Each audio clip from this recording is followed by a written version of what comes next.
Thank y'all for being here. Thank y'all so much for being here. And I got the wrong background right now. Anyway, good morning, good afternoon, good evening, good night, wherever you are. My name is Makini 90, artist, German, and illustrator. And we welcome you back to the greatest Sunday afternoon art show on YouTube. Makini Live for the official 9th season. Good to see you guys. Hope you guys are having a great Sunday, a great start to your week, great into your week. Let me know how it is for me. I prefer Sundays to be my start of the week.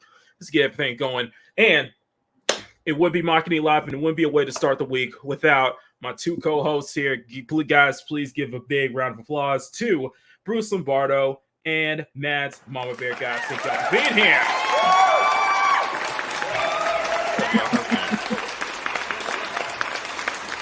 How's it going, y'all? Hey. Hey, he's gonna get us canceled. Awesome. How do you say that, Matt? Don't let them think that we've race swapped Fat Albert, please. We didn't. What? No. Why would we though? Not a clue. Exactly. Prove my point there. Bruce, how are you? Doing fantastic. How are you doing today? Not bad. I'm talking with my mouth. I'm talking about eating right now. So, all right. Wait. Is that food on the set? Is that Max? Is that food on the set over there? Apparently, I'm breaking his own damn rule. I mean, I know, right? I can't. It's not like I'm not going to make a pause at some point during this. You're on fire. I need you to to whip up. Sorry. Yeah, I you have love jurisdiction to do that. I have jurisdiction to fire and unfire myself. So. Yeah. You love me. You can't fire me.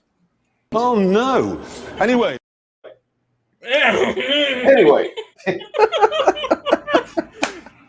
How you guys doing? Hope you guys are having a great start to your weekend or a great finish to your weekend, wherever it may be. Today is all about splattering your afternoon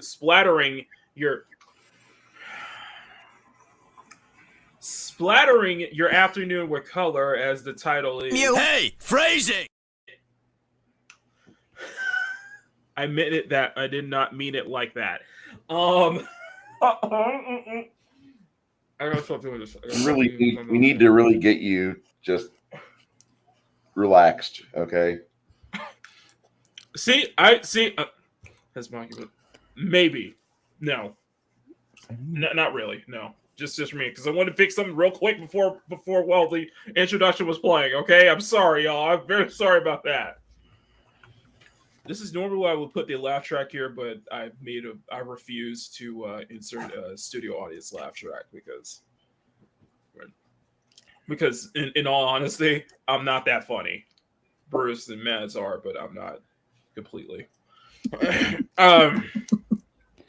Anyway, today is all about splattering your afternoon with some color.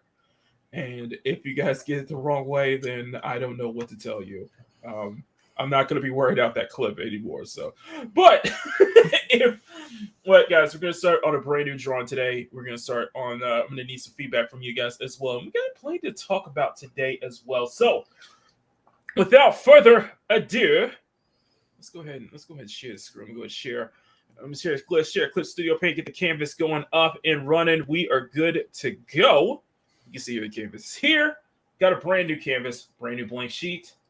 Oh, the enormous possibilities. Now, I want to say thank you to everybody being here. If you guys can, please share the stream out. Step on that like button. If you guys are brand new here, hit that subscribe button. We are working our way to 2K, and I want to say thank you to everybody who's been pulling through and coming out for the first episode of Makini in the morning, as well as today's last Sunday's episode. That was a lot. There was a lot of support from you guys. I cannot thank y'all, all of y'all. I can't thank y'all enough. You guys really made this happen. You guys, I really appreciate that from the bottom of my heart. So thank you, everybody. We are climbing back. We're going to start climbing back real soon. I just know it. And especially after next Sunday, we'll really be hitting the ground running. So let's go ahead and make that happen. Let's see if we can build some momentum and keep it going, guys. So step on that like button, share the stream out. If you guys are brand new, hit that subscribe button, as well as if you want to support me and everything that I do even further, you can become a channel member for as low as $1 a month. Join the CSF Nation today. In fact, if you guys are new here, you guys want to be a part of the CSF Nation, you have until the end of this stream today. You have until the end of this stream to join, or else you're not going to get this month's exclusive art drops. And I'm going to tell you right now, this month's art drops are really, really good. I've spoiled y'all this month. So thank y'all for being here, everybody. I really appreciate that. So let's go ahead and say hi to the chat. I know we got a couple people watching here, but I know more and more people will start piling in as the show goes along. So no worries about that. But I do want to address something. We do have a brand new member. Ladies and gentlemen, Mr. Netcat Media has officially become a member of the CSF Nation. After the Friday stream, he was so mesmerized by the elf drawing that we did that he sent me a DM and wanted to say that he doesn't normally give memberships out. He doesn't normally become a member of main channels, but he chose mine just based on the art alone. For that, I really, really appreciate that. So Netcat Media, if you are watching, thank you for joining the CSF Nation. Unfortunately, I don't have a welcome to the CSF Nation video just yet. I'm working on one, but in the meantime, let me give you a $10. Let me give a $10 super chat as a way of saying thank you. I really appreciate that, man.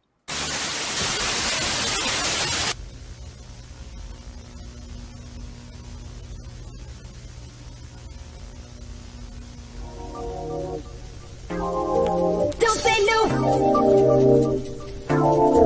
Don't say no. Don't say no. Me say no. Don't say no. Don't say no. Don't say no.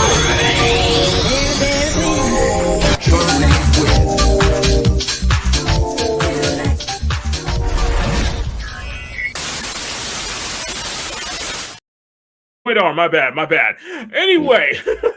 She is my girl. Anyway, say hi to the chat. Thank you, Netcat, for being a member. Of course, Mads and Bruce letting people know that, yeah, we were running late because of this guy right here who was saying that there's a good morning CSF Nation screen. It looks like something that we used to broadcast at 1. We made it on a VIC-20. You want to explain that one? WAND is Central Illinois. Used to be the ABC affiliate. Now it's the NBC affiliate.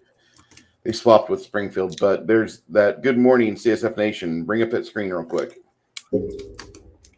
Which one? The blue and pink. Oh, y'all saw. Oh, you're talking about this now, huh? Yep, that's it right there. My desk. That looks like something we did on a VIC-20. And got its way over to WAND.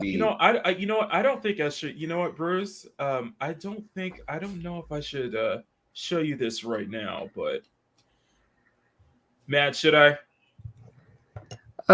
Go for it though. I do want to agree with Bruce that does actually bring some seriously to mind the old computers like the one I had in high school, where I'm sitting there, I'm playing Zork Zero on it, and I'm like, man, I miss that game.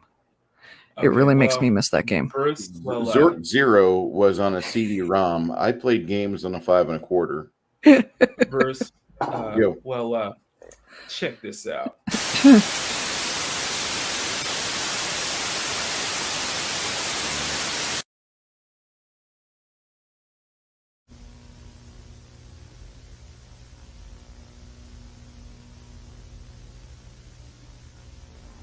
You are tuned to Channel 90 WMK TV, Palmetto Valley, Royale, Valhallaburg, Pacifica City.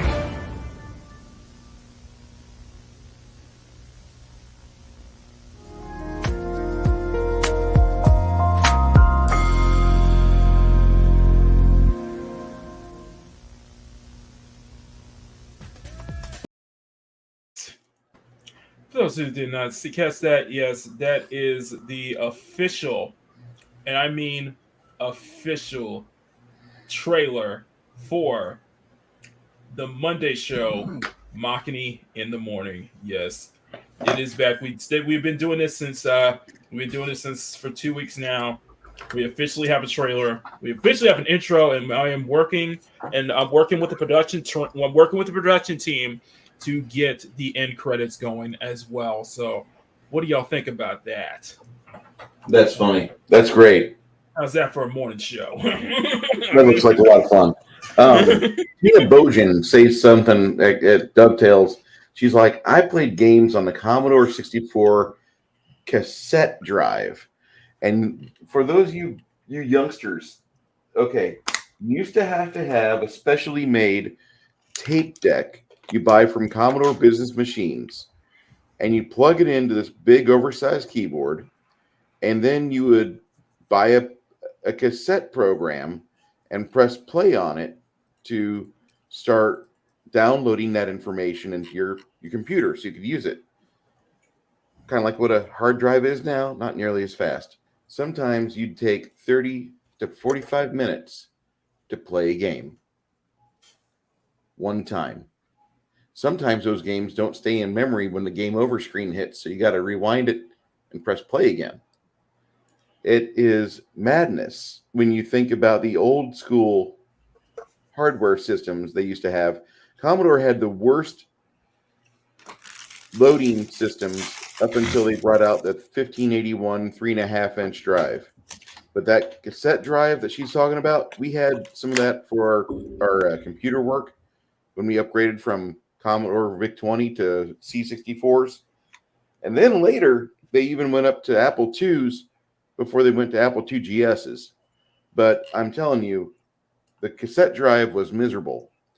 Atari 2600 had a tape drive for CBS, that's Central Broadcast Systems, the big eyeball network, CBS. They had a video game division that you had to buy a cassette game and put it in a conventional cassette player, but then you had all these other wires you had to connect that cassette player and hook it up to your Atari 2600.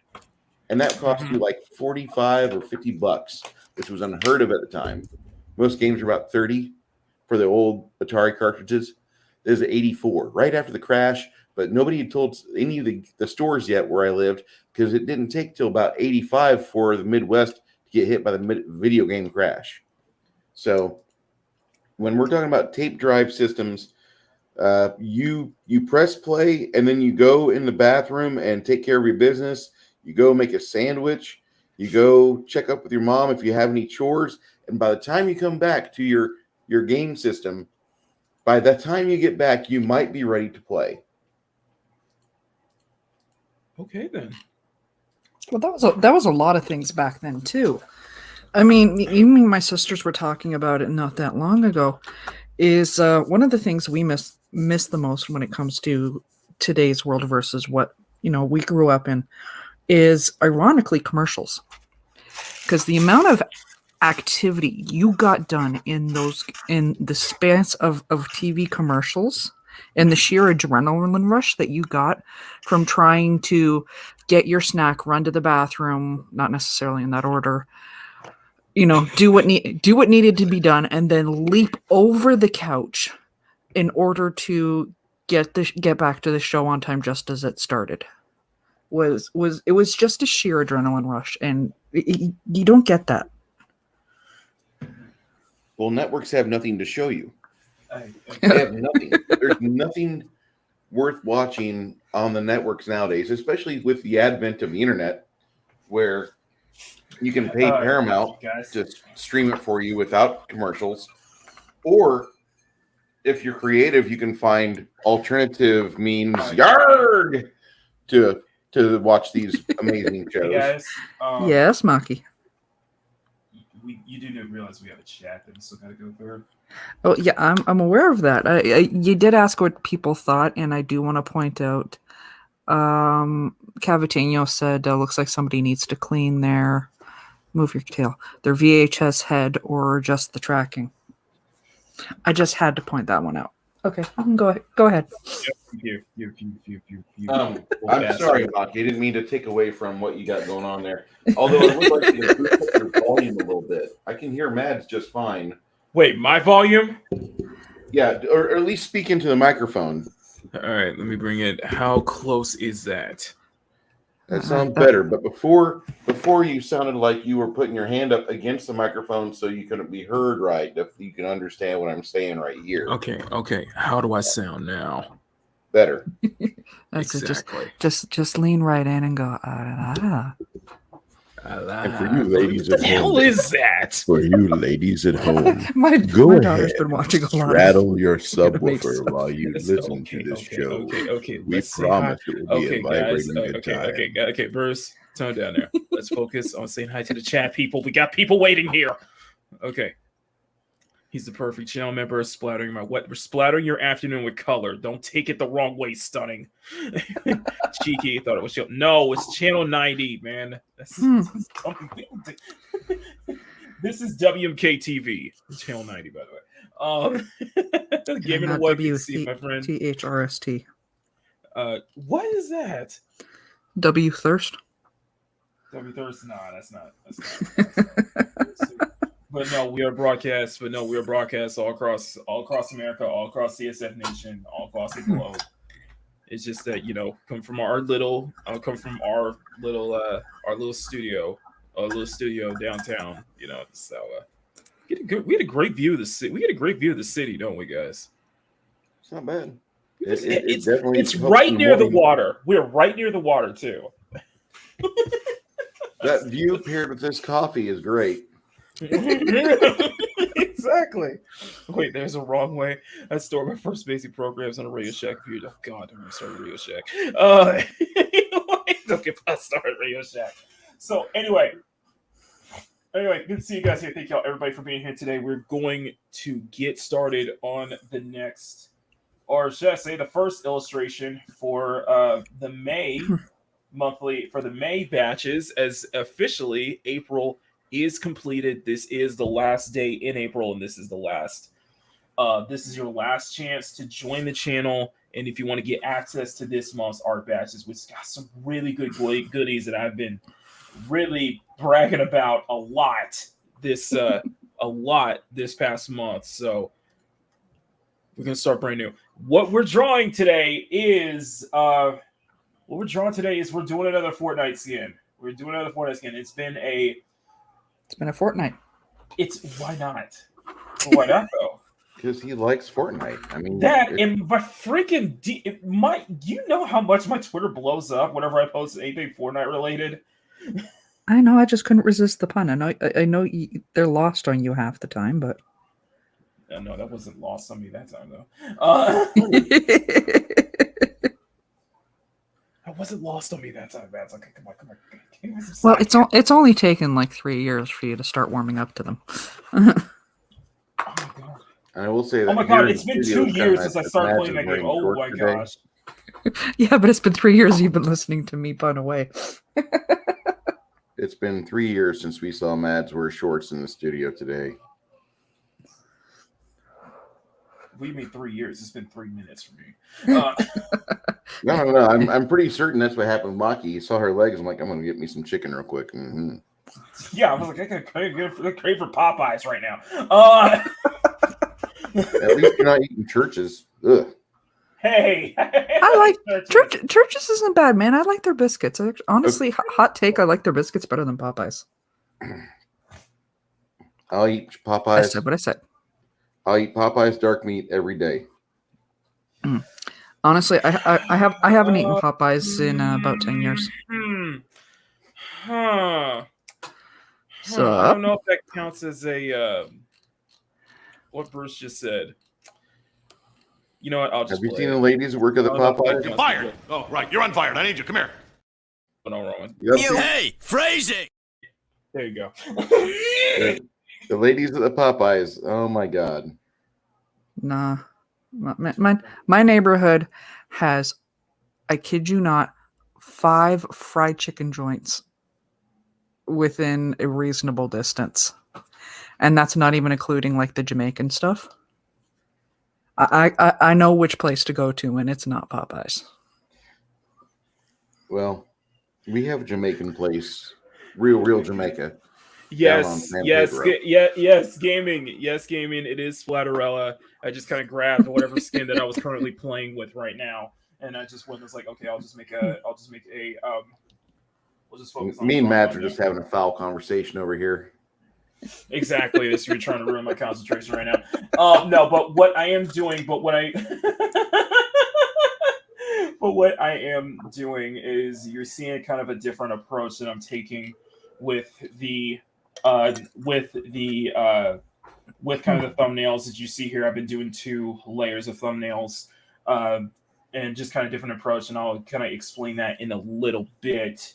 But one thing that I am liking right now is I feel like my anatomy is improved because of I feel like my anatomy's kind of improved a bit, kind of. I'm not confident to say it's great or anything, but I feel like it has improved a bit, and it feels much more comfortable kind of fleshing out. And this is just a rough sketch here. This is just a rough sketch. And before I really set it up in the base sketch here. I'm liking this approach right now already. I have to send you some inspirational material. I found a new. I got too much. What's the subreddit? Death by Snoo Snoo. Oh, I thought it was our men drawing women. I was like, oh no, not that subreddit. I didn't see the family friendly filter on here. I got plenty of that, bros. I got plenty of that. You and Parrothead are just like giving me that like on a daily basis, on an hour by hour basis. He has been coming up with some of the best as of late. I have become enriched by Parrothead. By Parrothead's existence. That man has given me so much media to oogle, names to chase down. It's great. Yeah, some of those you shared. I can't say the same thing. That's it. You know, Parrothead has been 100% PG with the stuff he sends me, and you know what? I'm kind of grateful for that because I get enough, you know, R-rated and XXX, all that on Instagram by guys who are claiming that they like my artwork, but have never seen one, but have never clicked on the like button on any of them. You know, I'm gonna have to have a special. You're gonna have to have a special meeting with my co-host Janet, and Janet and you will talk, and Janet will enrich you with ways for you to get your social media value raised, because apparently whatever she's doing right, like her stalkers have started to come to my channel when she's available on there. And so we get this sounds like a proposition for a guest. No offense. I'm just saying, like, Janet has learned how to turn those slack-jawed men into a bunch of whites. Hey man, if there's anyone that can give me advice on how to turn these guys into like borderline simps, I'm down with it. Just press the like button. You can watch it. Press the like button, guys. Come on, let's get some more eyes out. Let's get some more eyes on here. But yes, I am doing Splatterella. This is a new kind of approach that I'm taking, which you probably can see I've gotten better, kind of doing low angle stuff and just being able to just kind of like sketch this like crazy. This is just the rough. This is only the rough sketch right now. So once we send that, I'm going to turn this down. I totally meant to post this. I'm going to send this to you first, Mock. What's going on later? What's going on? Check Twitter. In the middle of a show right now. Okay. I know you're in the middle of a show. Hey, Jafo, how you doing, related. Sir? Okay, what's Jafo has entered the chat. Comment that was done on my stream yesterday. Right? That is awesome. That is somebody I met through the Fresh Out crew. That they are always sending people out shouting me out every stream. It is fantastic. That is In fact, awesome. they're even encouraging me with art ideas on what to do. Okay, And that's it. I'm gonna give this to you, man, because you deserve this one.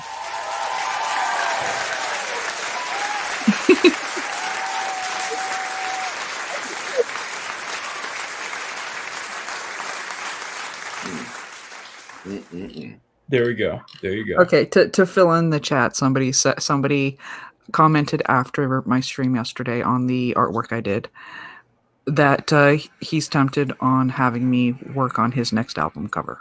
Nice. And I'm like, oh my god, that would be fantastic. That is awesome. That is awesome.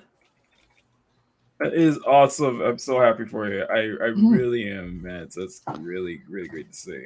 Whether he follows up with it or not, either way, that is a huge compliment. That is a big compliment. Back before I was a taken man, I would Before you were plucky. I would always throw this picture out there. This is me. So soon this is you. Oh my god. He's blackfishing. He's blackfishing. Look at his screen. Y'all know what this is from. Come He's on blackfishing. now.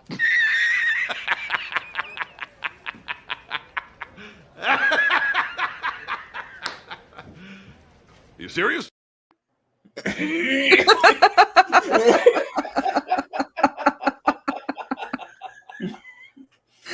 That was an actual picture. I was thinking you were going to show an actual picture of you. I was like, I had a good joke lined up for that. I was like, Empress? I'm from Southern Italy. I could tell. I could tell you're from Southern Italy. Oh my god. No, but I have been I've really been just kind of inspired this past couple of days, or just past yesterday, just by an artist that I've been following for 5 years, or basically been supporting for 5 years or straight. And I wanted to just was looking at their work again, and I was like, you know what, I want to take some attempts at this because I am liking this approach right now. And we got a couple more names in here who just popped in. We got the one and only Jafo, another member of the CSF Nation. Jafo, good to see you, my friend. Hope you're doing well. Hey. Hope you are looking forward to this month. And I'm saying this to you, and I'm saying this to everybody else. I hope you guys really like this month's art batch, which I will be sending out on the 5th through the 7th. And then, of course, I got to give a huge tuck and roll to the one, the only Snowed Up. What's going on, brother? Hope you are doing well, my friend. I probably need to reach out to you a little bit later. I got something I want to ask you. But Snowed Up, hope you're having a great weekend, guys. See this the season 2 of the Content Council is officially up on Snowed Up's channel. I peeked in a little bit. They're having an absolute blast, guys. If you guys are not subscribed to Snowed Up, do yourself a favor and do it. Do it now. Right now. Like right this very minute, and then come back to this channel. Hey, Snow, how you doing? And the way you just kept going on about huge, I was starting to wonder where you were going with that. Speaking of which, one of our friends, one of our associates, Oh my! Salute. If we could throw out a kind word for Mr. Ord's board. He's had a few setbacks lately. Yes, I don't know if he's got a GoFundMe set up or not. Yes. By the way, I'm gonna give it to here. I'm gonna give it to Mads in the private chat, so that way she can post it out into the public chat. So just hang on right there. Yeah, hold that thought. Send it to me in the Twitter DMs. Okay. That way I can do it with my phone. Okay, will do. Just hang on 1 second. All right. I know Snowed Up and Jord are like, they're not the same guy. They're not always together doing stuff. But like when I see Snowed Up, I think of Ord's boards because like those two are really good, like peanut butter and jelly on a panel. Like you want them both there. Exactly. And Jolly did. He's like, I made the GoFundMe. That's badass. Peanut butter jelly time. That needs more broadcasting. I just gave my mods a link, Snow, so she's going to be sending it out right now. I would be donating to that, but I'm waiting to get my new debit card after yesterday's shenanigans. Oh yeah. You probably, I'm not sure if you want to go into that. Telling my bank, fix your fucking fraud department, get my money back, or I will be taking a trip out of state here on Thursday. You're gonna feel the wrath of Lombardo right there, the wrath of the Italian. I've got the last 4 addresses of this place in Brooklyn, so pretty certain I know where to go. Oh boy. All right. Just want to let you guys know we are not accomplices to that, so just No, you're not. You guys aren't the ones that got me the Kenworth key or the Freightliner key, and you're definitely not the ones that understand chemical theory. So no, it's not you. So what you're saying is if they don't get your money back, we're gonna have to start looking for a new co-host, right? Well, you just sit back and watch the news. Yeah. So in other words, we're gonna have to start looking for a new co-host. If you got room for 2, I think if you guys can get enough like wake and bake material, you'll have both Snowdub and Ords join you in the panel. If it's just like everybody wants to apply for a co-host position, let us know. And it's got to be somebody we know very well. Somebody who's willing to show up every Sunday. Well, that rules out our dog. I don't know about you guys. I've got a donut shop and a dispensary within walking distance. Pretty certain I could get them here. Exactly. No problem. Thank you guys. I'm good. Every time I show up, the energy is good. So, brother, the 2-bar. Thank you. And there's the GoFundMe in the chat. Thank you. Mm-hmm. Thank you, Jafo. I appreciate that, guys. But by the way, I am really, really proud of this. Really, really liking it as this is, which because we're just kind of rough sketching it as we go along here. And I am liking this approach, honestly. I'm liking this approach a lot. Now, a couple things I want to bring up. Now, I know Bruce wants to. I know Bruce is like very like adamant about his situation, but I think I have something that make you feel better, Bruce. Oh, I'm fine. Aside from being on the stream, I'm as perfect as staring at peaches. Well, aside from being on this stream, though, aside from being on Makini Live, which always makes you feel better. No, but I got something else that's gonna make you feel better. At least you didn't get called sent. At least you didn't get the Pinkertons sent to your house. Did you hear about this? Yes, I did. The old school Magic the Gathering guy had a YouTube channel for years. This is crazy. This schlup. I mean, I'm not calling him a schlup because he likes Magic the Gathering, a game that has consistently lost money in the last 5 years. It's lost its quality of cards. They've thinned the cards down. They've made the cards look more and more like crap. The longevity on them is really bad. Wizards of the Coast earlier this week sees this gentleman's channel as he's debuting his draws. He got his new acquisitions that he bought. And this doesn't really look good because how did he get those? Well, apparently these are from a set that had yet to be released. And so he doesn't really pay much attention to it, but there's a knock at his door from the outside. Uh-huh. And it's the Pinkertons, a private security company that in the past has served as a mercenary force. Yes, in we American have history. a very long history in that. It is a very interesting read to look it up. It really is. So there's something to always keep that in mind because not only did the Gestapo intrude upon his existence and tell his wife that they need to come inside and get some things that's not his, that he lawfully and legally paid for.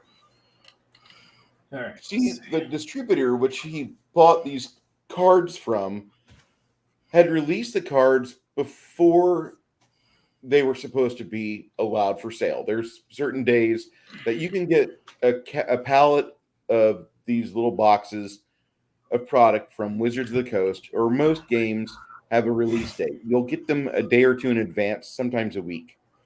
Well, the shop that he went to, the facility he went to, did not pay attention to this. And there was some other things at hand, but he purchases these cards. And the Pinkertons are dispatched by Wizards of the Coast, the creators of Magic the Gathering, the purchasers of Dungeons and Dragons, and they did buy Magic the Gathering from Richard Garfield way back in the 90s. But they're dispatched out there. And before all this had happened, the Pinkertons were going around the neighborhood, door to door, asking the neighbors about the purchaser of these cards and seeing what type of guy is he. And they're trying to, do I guess you'd say a PR maneuver and discuss with the neighbors as to why they're even there. You know much about this guy? Is he a good guy? Has he been reasonable to you? Well, yeah, he's got some of our stolen property. Saying things like that. Oh no, we're here. We're gonna go talk to him. But before we did, we just want to make sure, we just, if you hear anything, just keep your head down. That's all we ask. We're the Pinkertons. Now, from what I heard, they almost tried barging in the door. They almost did, and his wife, Schlupp, let him in. Mm-hmm. Now, if my wife here's the thing. ever feels threatened, the door gets shut, and she knows what to do, where to go, and where to become sufficiently armed. Now, here's the thing, though. I think from what my recollection is, you can, if they went that way where they barged in, they can actually get charged for that. Yeah, because that's an invasion. That's invasion of privacy. That's home invasion, breaking and entering. Home invasion, yeah. They have the right to not open the door for them, essentially. Yeah. Yeah, you can have a conversation through a closed door. Exactly. And she would have been in her right to call the police and let the police come and assist in sorting this out. That would have been the proper thing. Mm-hmm. But once they were inside, they conducted themselves in an efficient manner because, like most hobbyists, this guy has his domicile. The treasured items of his domicile are pretty much laid out in a rational fashion. He still has them on the tables. And so they just go about scooping things up and putting them properly into boxes and then into a bag. And he's like, what the hell? And that's a rational question. What are you doing to my cards? Well, these really aren't your cards, sir. Right. Bollocks. I bought them. They're mine. No, you weren't supposed to be able to buy them. Not till X day. And then they go about and say, listen, if you allow us to do this, and they put the part you're supposed to put at the front of the conversation, at this part of the conversation over here, they say, after they've got their mitts on his property, they say, we'll give you credit. We'll give you Wizards of the Coast credit for their store, but we have to do this. We have to take these back. And they didn't rationalize this with him first. They should have done that. And it's going to be done through a closed door. It would have been fine. This guy doesn't seem like the type of thick-neck individual that would offer much resistance if you offered him recompense. Right. And if any of the videos or stories you read about this, you'll get the same feeling that this gentleman would have probably folded like a cheap chair at a Turkish prison if things would have gotten rough. Right. However, go ahead. However, I think he made one crucial mistake that could have saved his ass completely. A couple, but go ahead with yours. Huh? Go ahead with yours. You know what that would have been? He should have recorded the whole thing. Yeah. He should have There was no recorded recordings of everything. this. Mm-hmm. Because you come into is Domicile Lombardo, the hard drives start filling up with audio and video. yes. If you don't do things, properly, when the doors open, if you're not doing things right, you're getting recorded. And then after that, it's just a matter of just giving an authorization to drop this recording in this email box, and then that gets filed to the police. Exactly. That Simply Safe is amazing. That's all I'm going to say. And none of this happened. No. And the wife of this guy just lets these guys in, and she doesn't even start recording.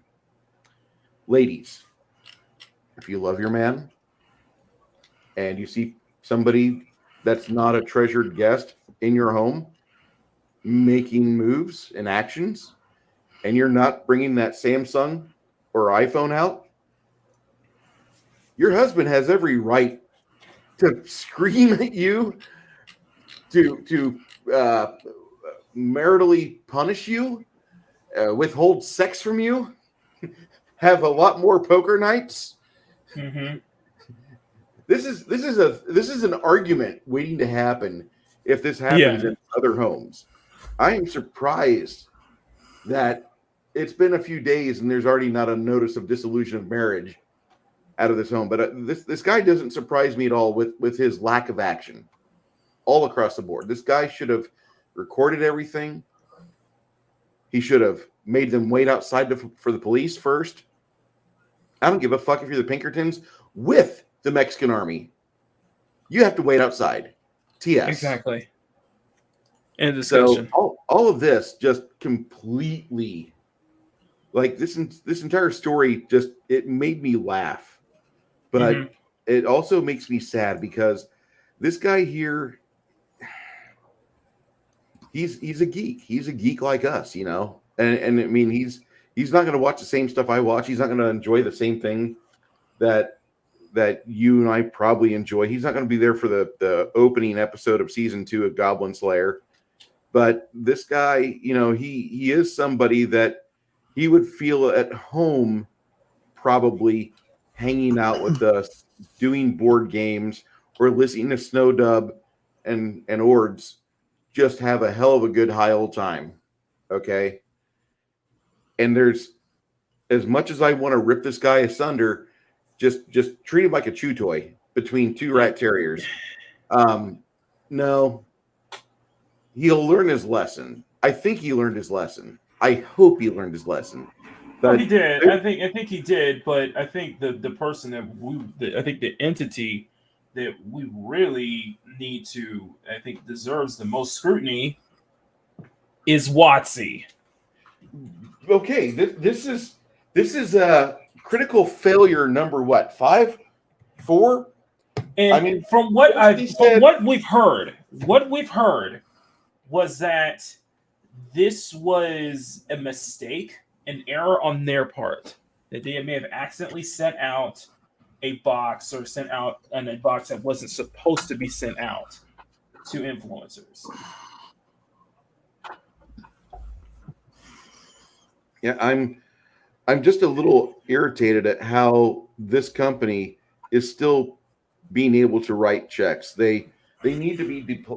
It's very reminiscent. It's very reminiscent of the Submodel situation with Gearbox and Borderlands 3. It's very reminiscent of that. It reminds me of that. Their PR reminds me of what Disney does every time we make a fun of a Disney product. Everything about WotC just screams this company wants to go bankrupt. And I think they actually do. I think they actually want to become defaulting so they can let go of their responsibilities, so they can become a company in Chapter 11. So they can say, we mean to pay you, but they won't. I don't think they want to be responsible anymore. And they've been making me feel that way for the past 6 years with their product from Wizards of the Coast Magic the Gathering division. Their D&D division has convinced me many, many years ago never to buy anything from theirs, ever since 2007. In fact, the only thing of theirs I've bought was a wedding gift for my wife because she liked the dragon. And you know what? If I could have found a cheap knockoff Chinese make dragon that would have made her happy, I would have. Just so Wizards of the Coast wouldn't have made $50. But you know what? Fine. They made $50 off me in 15 years, and I used to be a dedicated purchaser of everything in their books division. I'm good. But they have completely ignored every aspect of adult responsibility and how to treat not only your investors, but the consumers.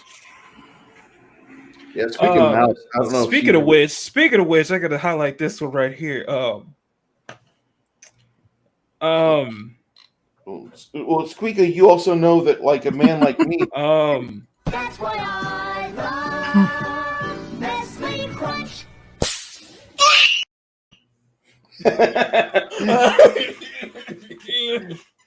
Wow, Squeaka. Wow. Squeaka, how you going? How's it going? Wow. I just feel sorry for this current crop of people that don't have a sense of history behind them, because we used to have fun games. Wizards of the Coast used to make Magic the Gathering fun. They used to have fun versions that would come out every 6 months. You get a new set for Wizards of the Coast Magic the Gathering, and it would be fun. It'd be there'd be like 3 or 4 regular versions that come out. You get a new edition. There'd be another couple editions. They'd have a joke set, and it was worthy of buying if you were into it. Now it's really not. There's better card games out there. There's better times to be made on anything else other than Magic the Gathering. Dungeons and Dragons has been a dead brand for over 10 years. And they struggled to make 5th edition because that would be the way to get the fans back. They lost them in 4th edition. And they really haven't done well with that for the past 3 to 5 years because of all these stupid stories that have come out. And these are all stories that someone in Wizards' PR department tries to go off on a new tangent and get a new group of customers instead of securing the old ones, which could turn into legacy family customers, which they had for years. They've lost the families, and now they're going for people that don't buy things. But go ahead, Wizards of the Coast. Continue to be a dumpster fire. I love you. I really do think that the whole OSR controversy really damaged them, and I think damaged them permanently. It did. Because no one wants to trust them anymore, especially with especially when you've had decades of original content, fan-made content under using the D&D property. And I think it damaged their reputation considerably more than them tailoring Dungeons and Dragons into a lifestyle brand. Turning it into a lifestyle brand instead of, and then making all these rules up and such, having to take stuff away in favor of what? Appeasing a small minority, appeasing a small crowd that's probably not interested in it in the first place. I think the OSR debacle really was the one that gave the most damage to their reputation, as nobody seems to trust them anymore. And the bad thing is that they just had a movie come out that if it would have been made by Alvin Simon Theodore Company, and they would have treated the customer right by, saying, hey, come see our movie. Here's our Twitter advertisement. Here's our trailers. And we love you.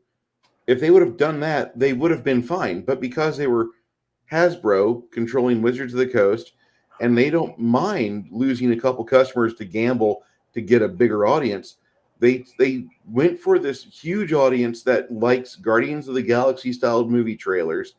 But then they made a bunch of really bad decisions and put out some PR releases that I can't believe they actually made. Like, we intentionally emasculated the main character of this movie. Who does that?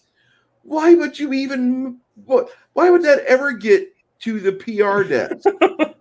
We love you, Squeaka. We love you. You sweep that under the rug. Squeaka, be like Apollymi and be safe at driving. Be safe, Squeaka. And hey, Squeaka, we're with you. We're here for you. I know you've been through a very very tough time right now with family. So we are here for you. You know, your door is always welcome. So, And the thing is that Squeaka, if you need to, we can meet up at a driftwood restaurant called Salt Lick Barbecue one of these days. and she's going to and that's the fun thing. She's going to Dallas. She's going to Dallas Fort Worth. So that would be. Oh, I'm so sorry for her. The direct route that she has to take is I-35. For those of you that live in Texas, yep. Wah, wah, wah, wah. Yeah, that's the sounder for I-35 travel time. Yeah, you thought 635 was bad? But tell me, you ain't seen nothing yet. We have 10 lanes of traffic, but they're all going 6 miles per hour. Yeah, exactly.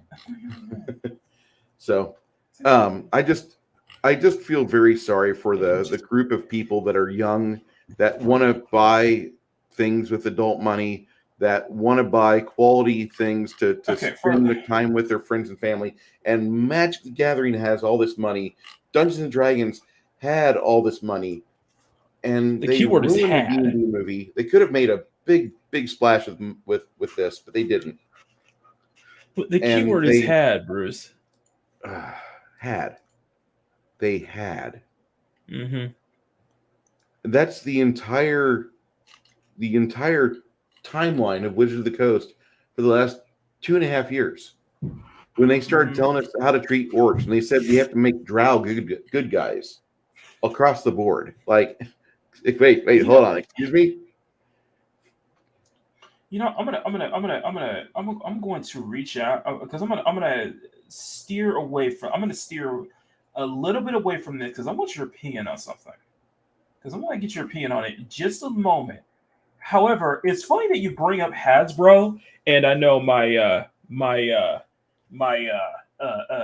resident Cybertronian fan here is in the chat. I think Hasbro is not doing too well, especially considering with IDW basically folding at this point, or ready to fold at this point. Which if you guys have not figured out, IDW has really they've been on the verge of bankruptcy for years now, and I think it's finally happened. So, speaking of Mouse, she says she's stopped for gas, Mega Darling. I'm going to go back to listening driving now. Squeaka, if there's a Bucky statue nearby, go pet it on the head for good luck before you get behind the wheel. So let's bring this up. So the top entertainment and publishing exits as parent company and workforce and delist from the New York Stock Exchange. It's that bad for IDW right now. There's a lot of layoffs. There's a lot of reorganization emerging. You know, my favorite comic of all time is printed by IDW. Their stock value dropped to nearly 44 cents. Not enough. They're going out of business, at least not yet. They're voluntarily removing themselves from the New York Stock Exchange, and they're using the phrase "going dark" to state that their stock will not be publicly traded for the time being, says Dirk Vancouver on Twitter. The stock has been under $1 for a while, and it's just voluntarily delisting. Well, IDW. Hey, Bruce. You're a pain in my butt. Hey, Bruce. Sir. Hey, Bruce. But the comic industry is doing all great, though. Yeah. The comic industry is doing great. Just remember that, guys. The comic book, the American direct market comic book industry is doing great. As much as I hate to say this, Hasbro's only strength. I'm sorry. Cloudfish was right. So let's see. Cloudfish was right. Wes, I think, Critical was right. Everybody was right. I'm just waiting for your excuse. The comic book industry is great, though. Yes, it's great. It's completely great. I don't understand why people are giving, come on, guys, give your money to Marvel and give your money. Like, as much as I hate to say this, Hasbro did turn Dungeons and Dragons into a lifestyle brand. They sold a Dungeons and Dragons cookbook. they've got Dungeons and Dragons comics now. The Peril. Oh, Stunning is very happy about this because I was about to bring up Rise of the Beast because why do we need to have her be a transformer like that? Oh, she's not even. She just has to get the bolt on. That's it. Well, okay. Hang on. Hold on. Now, to be fair, I don't think it's going to be a. You know what? Here's the thing with Rise of the Beast, and this is something Value Renegade brought up. It's got 3 weeks at the box office entirely to itself. It's got 3 weeks to itself because the next big film to come out is the next Tom Cruise Mission Impossible film. And I've heard nothing about this movie. And that's going to do gangbusters. I've heard nothing about Mission Impossible 7. That's film's going to do gangbusters. This is the first time I'm hearing about it. Yes, there is another Mission Impossible film. They've already been in production, even probably before Top Gun Maverick has been released. And because of how big of a success Top Gun Maverick was, this is going to be another box office draw. Like Tom Cruise is like the last real Hollywood actor nowadays. But with Rise of the Beast, I am very interested to see how this turns out because everything about this screams this ain't gonna be good. Like it seems to not feel like a sequel to Bumblebee. It feels like it has the not the stink, the stank of Bayformers. And the director touting that it's a Transformers film that is all about Afro-Latina culture. Wait, isn't this supposed to be about fighting? I just need to hear you say it again. It's a Transformers film that's supposed to be Afro-Latina culture, about Afro-Latina culture. Mads, I know you don't. I know you're not into the Transformers thing, but when you go to something Transformers related, what do you expect? Transformers? What? Yeah, giant robots transforming from vehicles and beating the living crap out of each other. Yeah. See, that was the problem. That was the problem with the Bayformers. That was the biggest problem with the Bayformers. More Transformers, less squishy humans. It's okay. Go ahead. I'm just gonna say, if anyone who actually has wait for it. If anyone actually has I will touch on that in a second. If anyone has like video editing abilities, there is this scene from the one Transformer movie where you have all of those army guys jumping out of the helicopter. I really need somebody to cut that over with It's Rated Man. I need that. That was one of those opportunities they missed. I've said it before. That's why you know I was going to say it. Yeah, exactly. I know you're going to say that. All right. I'm going to drop something in our private chat. I got Mock. This just came up on my radar. Okay, what's going on? Wizards of the Coast is looking for a director of strategic response communications. 2 days ago, Bellevue, Washington. Okay. At Wizards of the Coast, we connect people. At Wizards of the Coast, we connect people around the world through play and imagination. From our genre-defining games like Magic the Gathering and Dungeons and Dragons to our growing multiverse, we continue to innovate and build new ways to foster friendship, fun, and connection. And that's where you come in.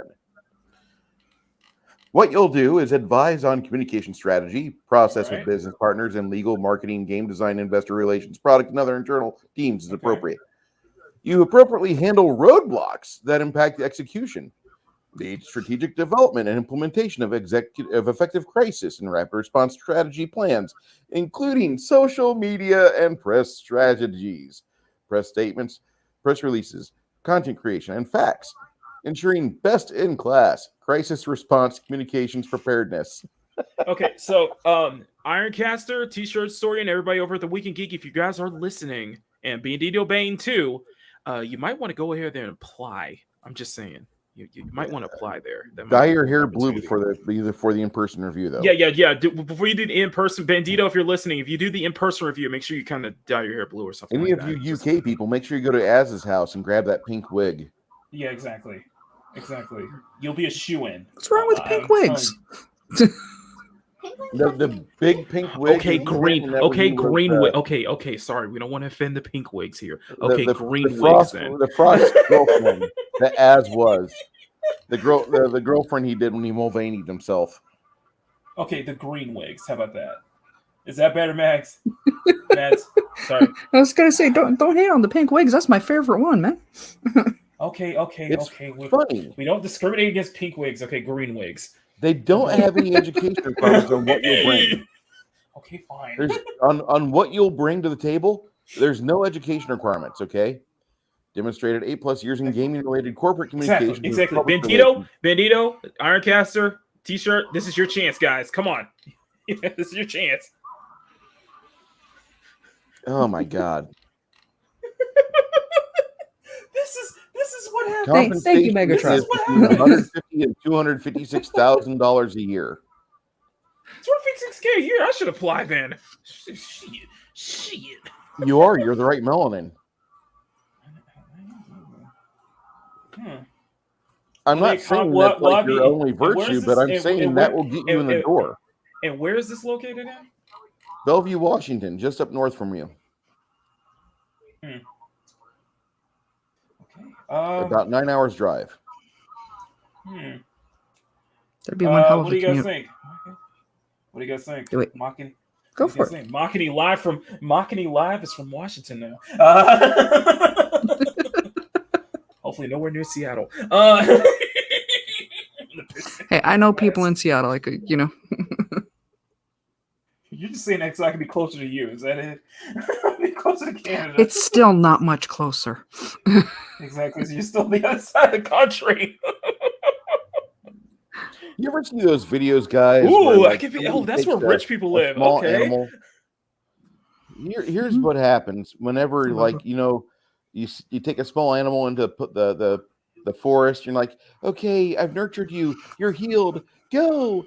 And they let the little bunny out of the cage, and the bunny starts hopping off, and you hear a hawk screech, and it goes, ah, and it grabs the bunny and flies away, and the kids start crying.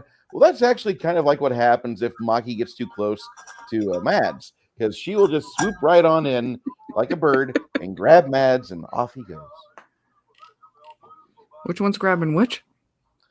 Maki'd be grabbed by you. Okay. Well, he is taller than me. That would be more likely. Conversation. I am not in this conversation. Please don't let me in this conversation. Okay. You know, he is so adorably innocent, though. I would corrupt the heck out of him. Okay. Did we actually say he would get snatched away? Is that a dad joke?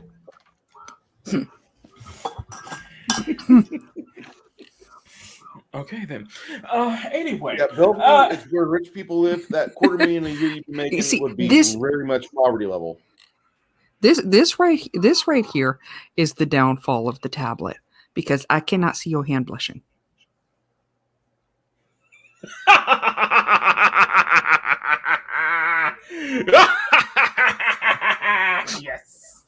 Yes. You have to wall in that. I found my defense. You can't. This is my anti-blushing mechanism. It's not going to stop me. You know that. I know that, but I've gotten stronger though. Let's see. I've become more resilient over time. Just for that? Nice. Just for that? Yeah, exactly. No, just for being around you for 3 years. The fact it's been this hanging for a while, he hasn't even noticed, is hilarious. What? Yeah, Buddy's got on camera talking about Pinkertons, I think. You could have just closed the chat. You know you can end the chat, hide the comment, right? What? Retro says so. Good Oh, to see I you. didn't even notice that part myself. This is where rich people live. This is where rich people I am live. I am such as I athletes am distracted, but Hey! I could pass off as a retiree. Maybe. I don't know. yep. I don't know. You know, I've been meaning to watch more Mags, but she plays Hey. that Final Fantasy VI, and I've finished that game about 3 or 4 times on the SNES, and I Don't I don't want to play that game camera. anymore. Just tell her we'll be her coach. You know, don't ruin the moment for her. Come on, Bruce. I'm not ruining the moment for her. Nope, I go in, I press like, and then I'll nope, paint nope, figures. no laying down on my computer. You okay, Maz? You want me to take your cat? You completely missed that we had Buddy laying down on my drawing for the longest. I missed it. He I was, mean, yeah, Buddy Buddy was fair. here. Maki always lives. He always misses pussy Famous cam. cat. He's a material girl. Okay, you. Hey, I hear a little bear, and I just dropped. Hi, a little food bomb. bear. Great. Yeah, I'll say hi. Hey, Chad, Hello. say hi to Little Bear. Do you need help? Squeaka! You need help corrupting. I would love to see a post Squeak and Makini weekend. Honestly, I would be worried. I would be worried I'd corrupt Squeaka, to be honest. I know I come somehow y'all across find a as way to really I sweet and don't- nice, but yeah. And somehow y'all two would find a way to kidnap me. Once you corrupt her, then y'all just do your part of your device plans to kidnap me then. It'd be like Megan Thee Stallion and Nikki or Cardi doing a television show with a live sample. Oh my god, got so used to hearing Megan Okay, Stallion and okay, hearing you the know horse what? noise in the background. Okay, you know what, Bruce, Matt, to Bruce and to Mads, I want to apologize because I had a joke in my hand. To Bruce, to Mads, to Squeaka, I was about to say something right now that was going to get me in trouble, but I'm going to keep that to myself. Okay, speaking of corrupting though, hey Parrothead. That's all I'm gonna say. All I'm gonna say is you guys got me. Y'all got me to say something. I was about to say something right now, but I'm like, no, that ain't me. I ain't gonna go there. No. A post Squeaka Mads weekend for Mock we would have to change the channel. The theme would be dark. It would it'd be the movie Excalibur, but the Grail is lost. Yeah, no, it would be more along the lines of CSF Nation meetup, brought to you by Gatorade. If you know what if you know, you know. Hey, Grumpy. Well, better than Brondo, I guess. I'm just thinking a ramification of that, and I'm like, it's a Father's Day weekend. y'all just too small for that. Never mind. Did I say that out loud? I have no problem climbing mountains.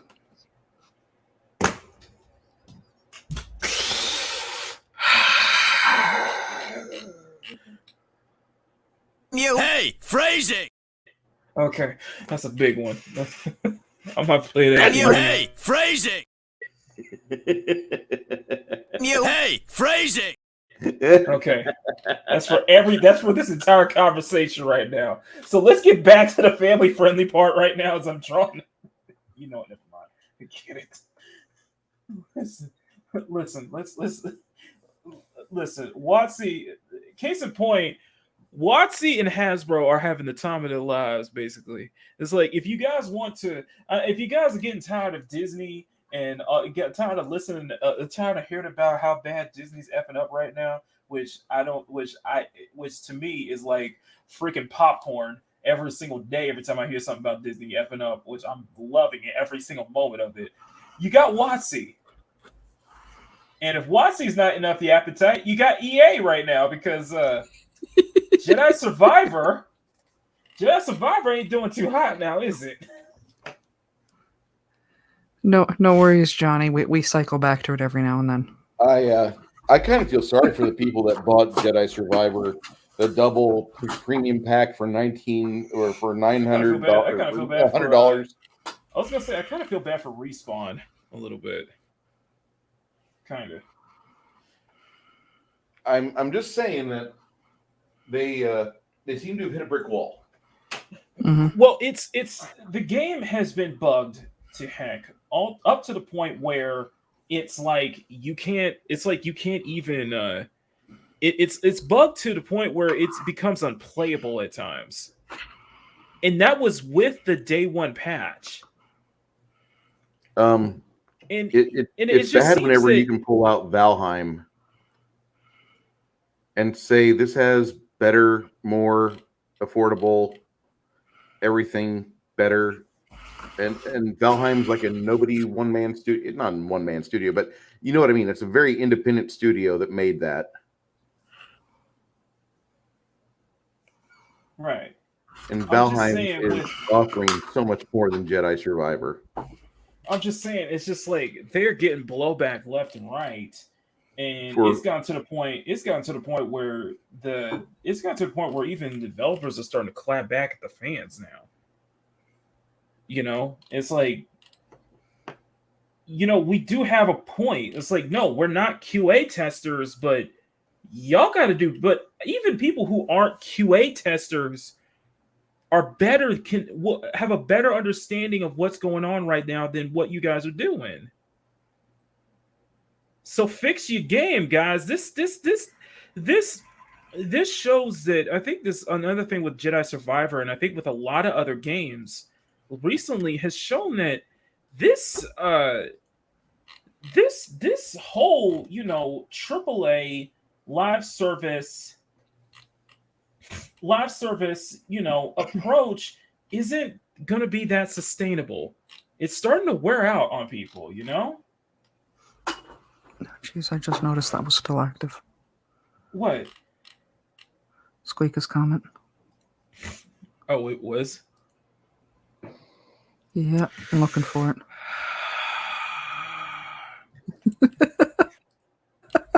Hang on. Just. Okay, boomer, yeah, boomer. Whatever you say, boomer. Okay, boomer, yeah, boomer. Whatever you say, boomer. It's just sorry. Yeah, that was me. That was me, Pretty good guys. Sunday so far. Yeah, this has been a fun Sunday. It's only 2:27 or 14:27 over here, and we just now got to our first boomer reel. Hey, that's a record. Hey, We've been good for a while. Hey, that shows I'm improving. Okay, that shows I'm improving, yo. Only 3 years at it. I mean, we're doing good. Hey, I've improved, y'all. Yo. 3 years later, and I'm still improving. I'm still working on it. But it's just, I saw something today. okay, what was that?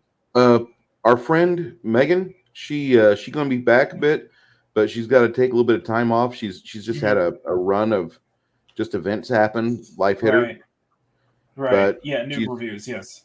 Yeah, she's still smiling. She's still got, you know, her game face on, but oh yeah, she's got some good things going on in her life, and she's got good things going on in her life. That's all I can really say. Guys, do yourself a favor. If you guys not subscribed to Negative New Reviews, do so. Let's get this girl monetized. She needs to be monetized already. And I thought she was monetized. I might have to check, but yeah, she deserves all the love she needs right now. She's got more subscribers than me, I believe. Which is I think she has more than me too. Yeah, I think she's been up there for a while. Yeah, she's really hit her strides. Been on a lot of streams lately. Been on just the guest spots all over the place. And that will fatigue a person if they're not used to it. Mm-hmm. It totally will. Whoa, hold on.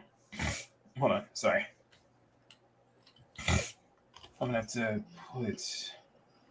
But she's really hitting a lot of subs, and she's had some things. You know, she's got some good things going on. She just needs to take a little break from this, because this is not nearly as important as real life.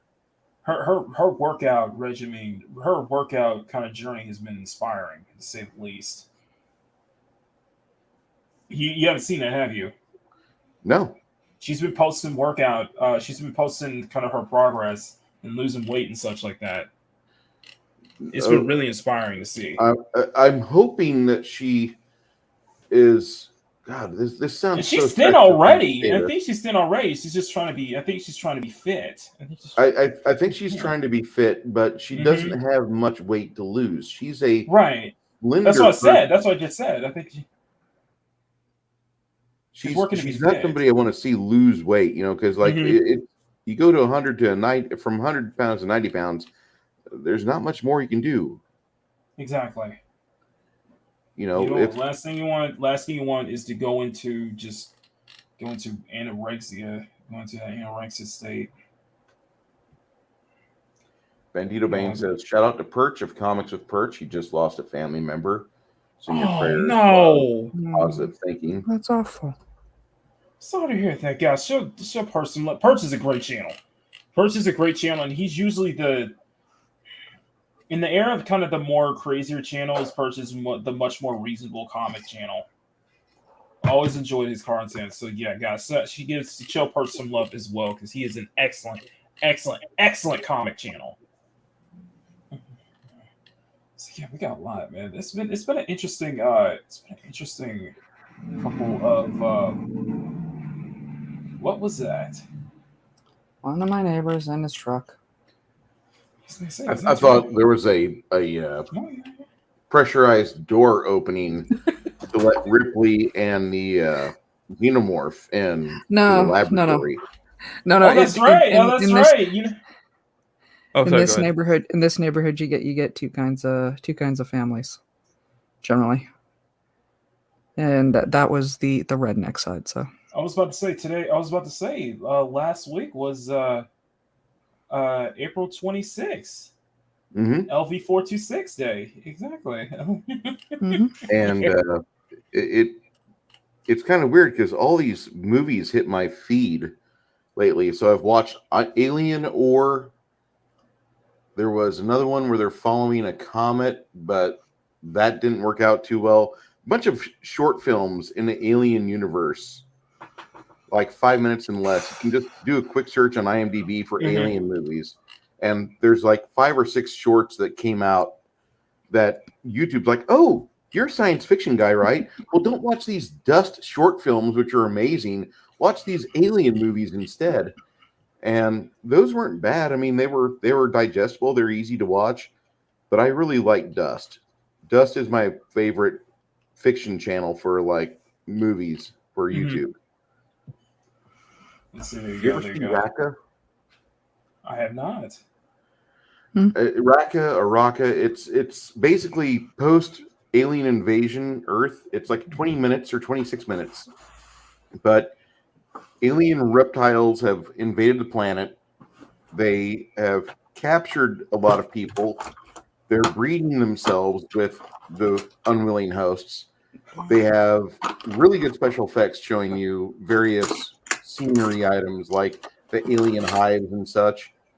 And then you meet this guy, Sigourney Weaver is trying to get this guy to be nice, and we need your help. And he says, well, give me more people that are depressed and want to die so I can wire them with explosives and have them blow up aliens by the dozens. She's like, we got to do something better than that. He's like, no.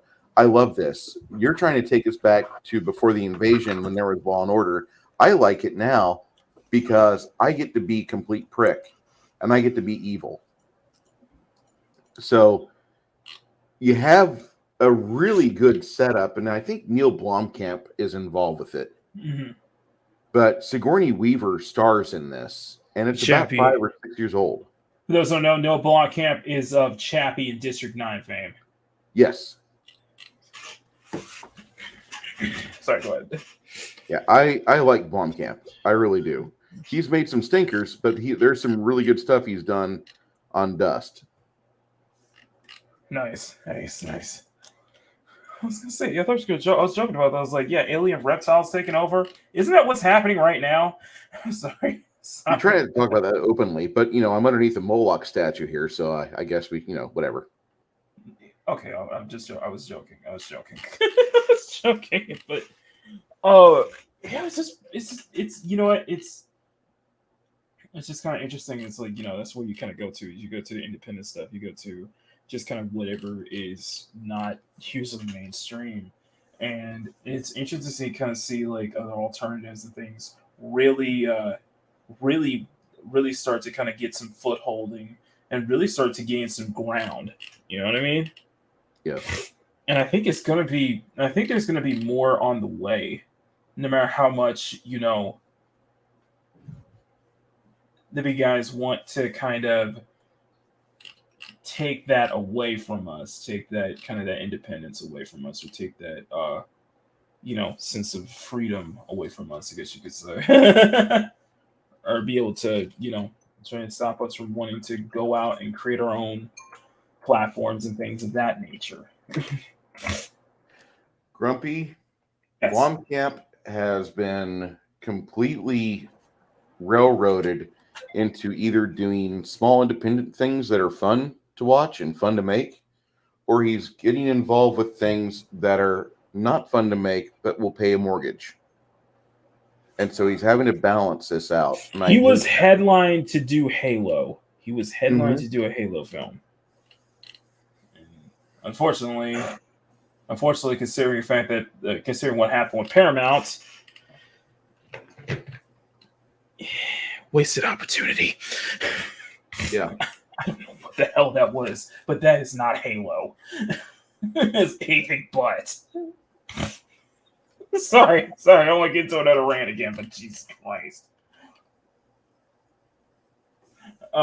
Like they need to continue doing shitty things without displaying the feces on their suits, you know? Like freaking, and it's not helping the fact that like 343 is in freaking free fall right now. Like freaking 343 Studios is like in free fall right now. And freaking with Halo Infinite and everything, it's just like, wow, this is not good at all. Well, to be fair, it's not really that strong for Microsoft in general because of the whole, just because of it just seems that, you know, with them acquiring so many more studios, and yet they don't have a strong first party lineup. They really don't have a strong first party lineup. And they're still, and you know, the whole thing with them buying out Activision, them wanting to buy out Activision Blizzard, when there's a lot of things that are trying to stop them. There are a lot of governments are trying to stop that merger because it's like, oh, so now it's you don't want to have monopolies on everything, huh? Yeah. Sorry, went off on a tangent there. What? It's a crying shame. It is. It's a crying shame on both sides, especially a crying shame on Activision Blizzard side because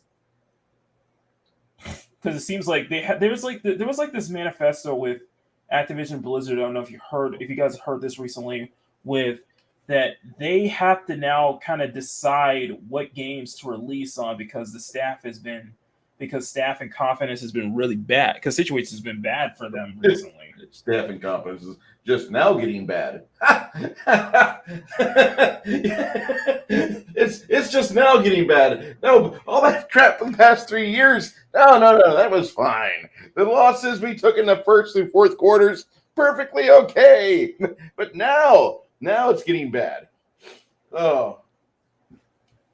Well, yeah. It's kind of seems like Bethesda's only staying afloat because of two reasons. They had a winning combination between Doom Eternal and ESO. That was it. Online. Yeah, Elder Scrolls Online has been a but that's Bethesda though. Yeah, it's Bethesda. Those are the only two things that are really making them good money, because the other IPs they have stopped. You know what? So I assume you heard about this then, right? You heard about the just the absolute mishap that is Redfall right now, right? Yeah, I've been. 30 frames per second on next gen console, which does not make any sense whatsoever. Honestly, that's inexcusable at this point, considering that we're continuing. Okay, I'm gonna just pop a question to you right now. No, I'm gonna be absolutely I'm going to be absolutely as forceful as I can. Okay. Anybody here with a 4K TV and an Xbox One or even an Xbox 360, can you really tell me that your eyes can see the difference between 1080p and 4K? I Not can't. much. Okay, so let's quit focusing on the things that don't matter, like super detailed pixels and textures, and why don't we get back to making fun games? All right, let's focus on 60 frames per second, which that should be the standard for consoles moving forward. Okay, I can agree with that. Your eyes see at 60 frames a second. Actually, your eyes see at 24. But because I'm like, you have technology that's getting better and better, and I'm like, y'all don't know how to use it. It's like everything's like even with PC, like even with Jedi Fallen. How are they following this up? How do you make an engine that unoptimized? Well, let's put it. Oh, do you want better? Oh, do you want better? Versus like you got, I forgot what, I don't know if it was Jedi Fallen Order, but then like you're releasing games out on PC that are too much for a PC to handle, even for top end, even for top of the line PCs. And I'm like, what is going on, guys?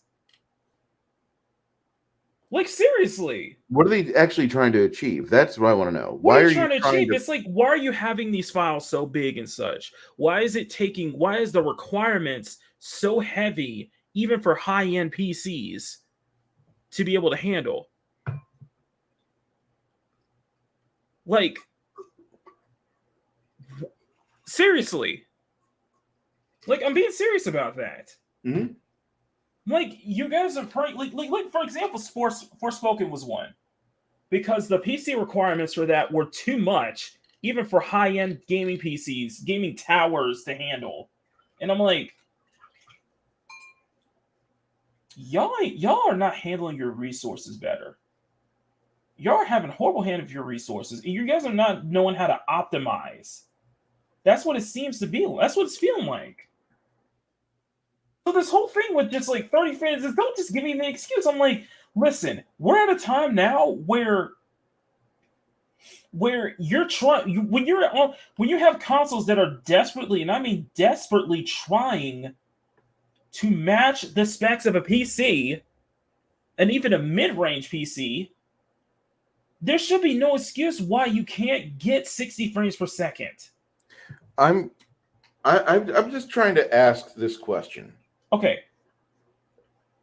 There was a game released 3 years ago that came out, not a lot of pomp and circumstance, but Squeenix made Fall of Babylon. Babylon's Fall. Babylon's Fall. I looked at that game and it didn't interest me at all. It looked kind of pretty, but it just didn't interest me. And I've not even heard anybody talk about it. And I've been listening for it, but nobody says anything about that game. And I'm not saying that like I'm looking for them to break, but I'm listening for, why was that game made? It's a terrible black eye for not only for Square Enix, but for Platinum. And Platinum is... I've never heard of Platinum. Bayonetta. Okay. Devil May Cry. I only... Metal Gear Rising. I'm not a console gamer, so this makes more sense as to why I'm not hearing about it. Platinum has a pedigree when it comes to action games. They're the standard. Well, the standard I saw was you had a bloated game that came out and nobody played it because it was the crisis of its day. I still have a 980M. Well, it was not only that, Nier Automata. Yes, Nier Automata. But that's a great game. Here's the thing, though. It's like it's a crisis because it's just like symbolizes you're having a lot more games that we're seeing right now that are just when you see them come out, it's just like all they are doing is showing why this whole the industry cannot survive on the live service, on this live service approach. Okay. The industry can't. You can't have this just overly budgeted too, and it's bloated budgeted titles out here. Prioritizing graphics instead of stuff like that, prioritizing microtransactions and such like that, monetizing as much as you can for a premium price game. I did go on a bit of a rant when it came to Rocksteady's Suicide Squad kills the Justice League, because that looks like absolute dog feces. It really does. And from a company that has basically reinvented and revitalized the superhero genre with the Arkham series. This is inexcusable. Sorry, go ahead. I want to say my final thing here and then go ahead and do whatever you need to, but I absolutely do not understand why somebody doesn't realize that these games that they're making might be well and good, but they're kind of far-fetched and there's no real need to make that game, especially if it's not going to be. I would argue there's no need to focus so heavily on having a big budget, though. Yeah, when a lot of indie titles can do. Yeah, when a lot of indie devs can be able to do just as much with a smaller budget and make it more optimized. I'm gonna throw the statement out there that recently, about 3 months ago, I bought you a copy of Dead Cells, which you may or may not have played. No, I refused it. You refused it? Yeah. Why? Okay. I'm not interested. I just wasn't interested. I remember telling you that. Okay. Well, fine. There's a lot of DLC for it. I think the total price of that game when it's not on sale is like $40, $45, something like that. Just the games, not the soundtrack. No. What I was going to say, from what I heard, the recent DLC for Dead Cells, they basically did what Konami, what we've been asking Konami to do, is give us a proper Castlevania. Yeah. I've been playing the hell out of it. Me and Ironcaster both. Mm-hmm. It's great. I'm sorry you refused it. I didn't realize that. I have a lot of things go on. And anyway, I just want to say that, like, it's been one of my favorite games. And it's just a little indie studio that makes it. Yeah. And when I say indie studio, they probably spent $2 million total. Probably less on that game. And they've made a game that, so for the past 3 years I've been playing it. Never beat it once. Came very close. It came to the next to last boss like 3 or 4 times. 4 times I've died to his hand. And I'm happy with it. I'm happy with losing on that game. And I'm not upset about that because there's still more game even after I beat it, because there's even like new game plus modes and there's like 4 new game plus modes.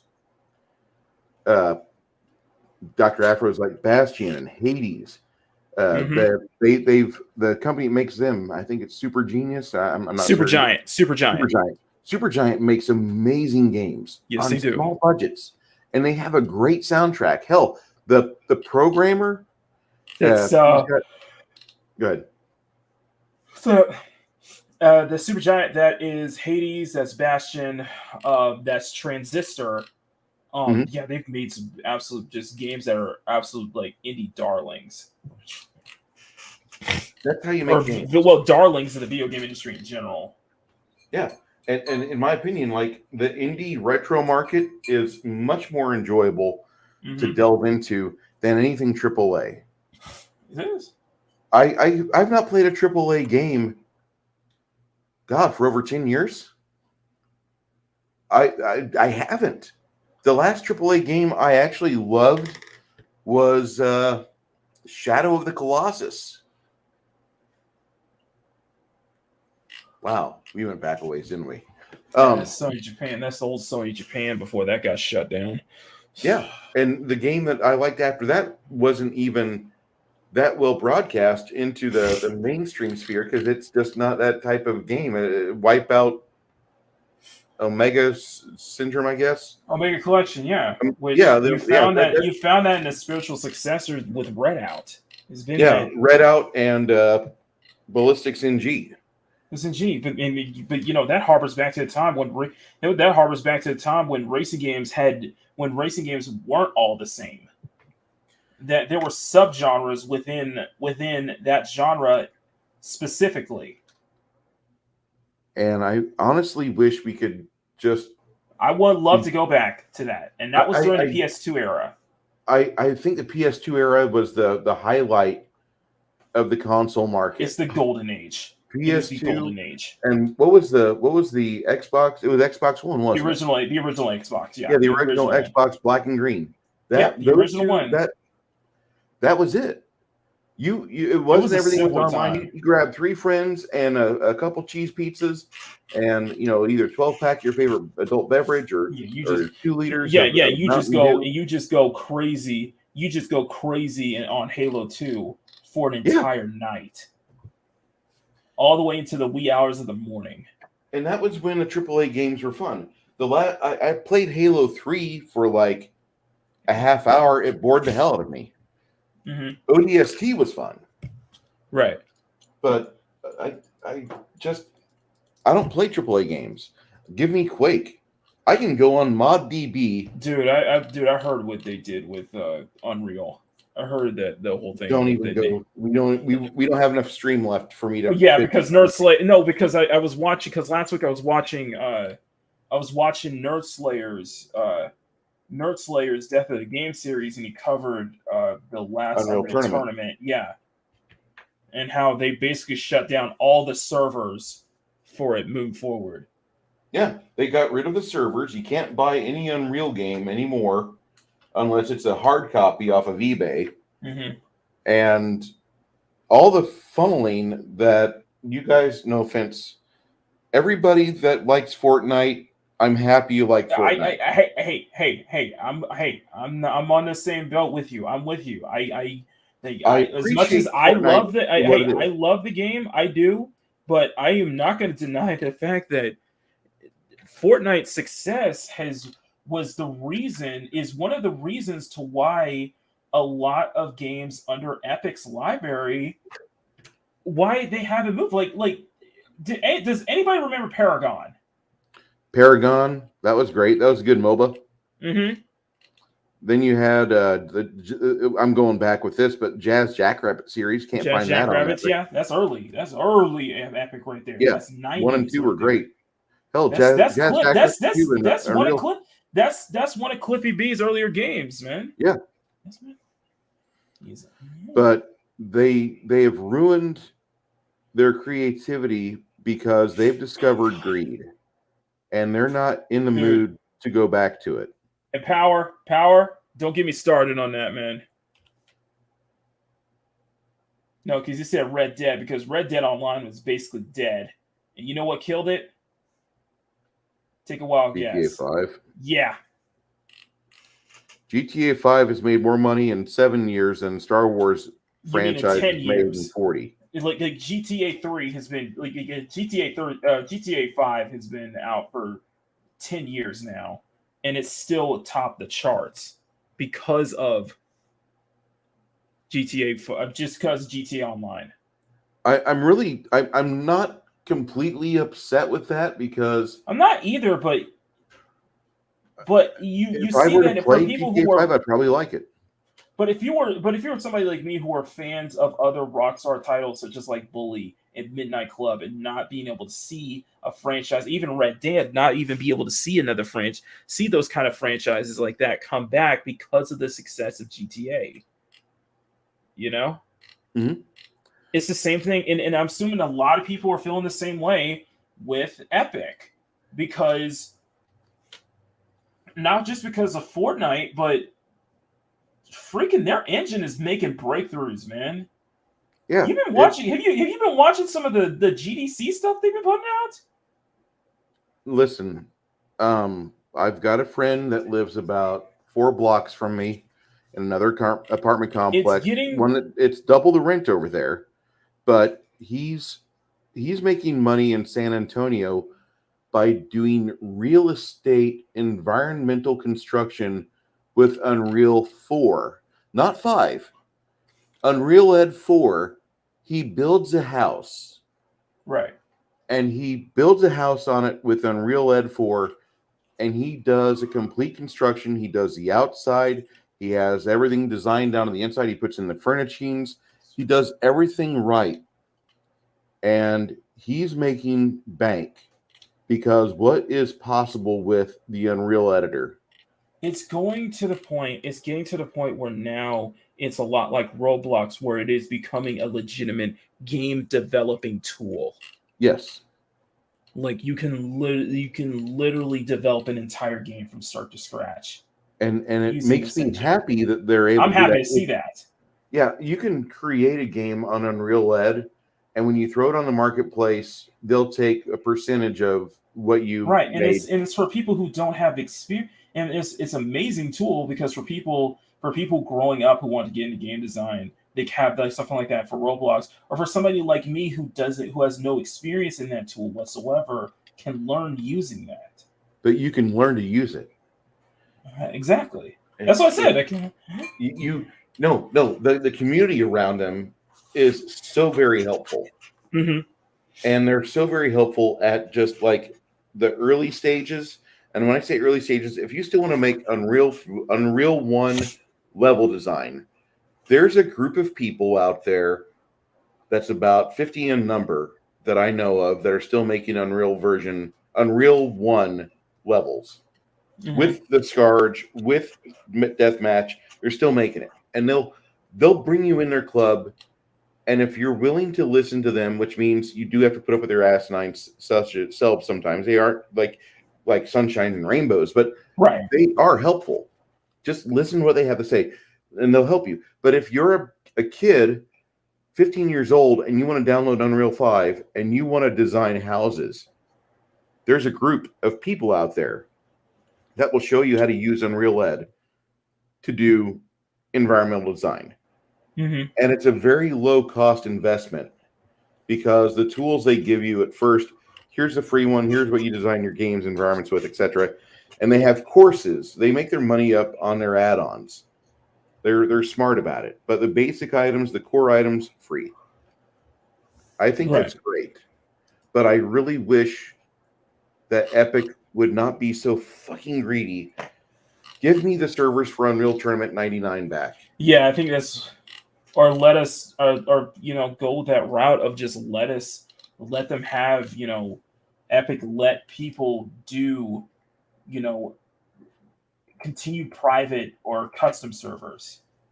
And actually, there are custom servers out there. Epic is not allowing them, but they put the material out there to be used. Epic just they did that with Paragon. They did that with Paragon. Actually, they actually let developers use those assets, Paragon, to other games. Emerald Taurus, I think you should use UE. I think it's better than Unity by leaps and bounds.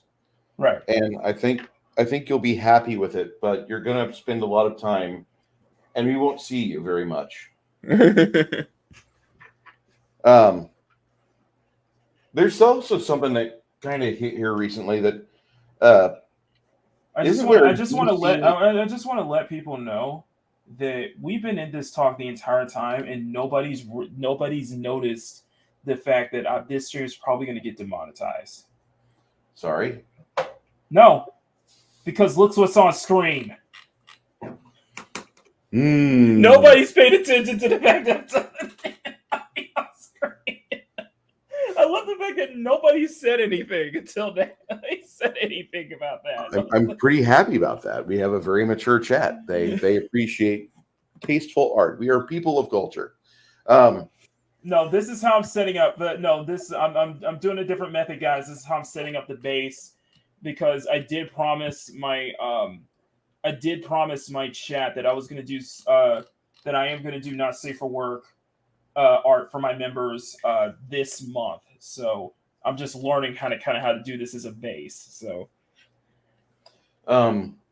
we those of us that are interested in those games that we discussed, The website I would recommend you use is called One snitch. ModDB.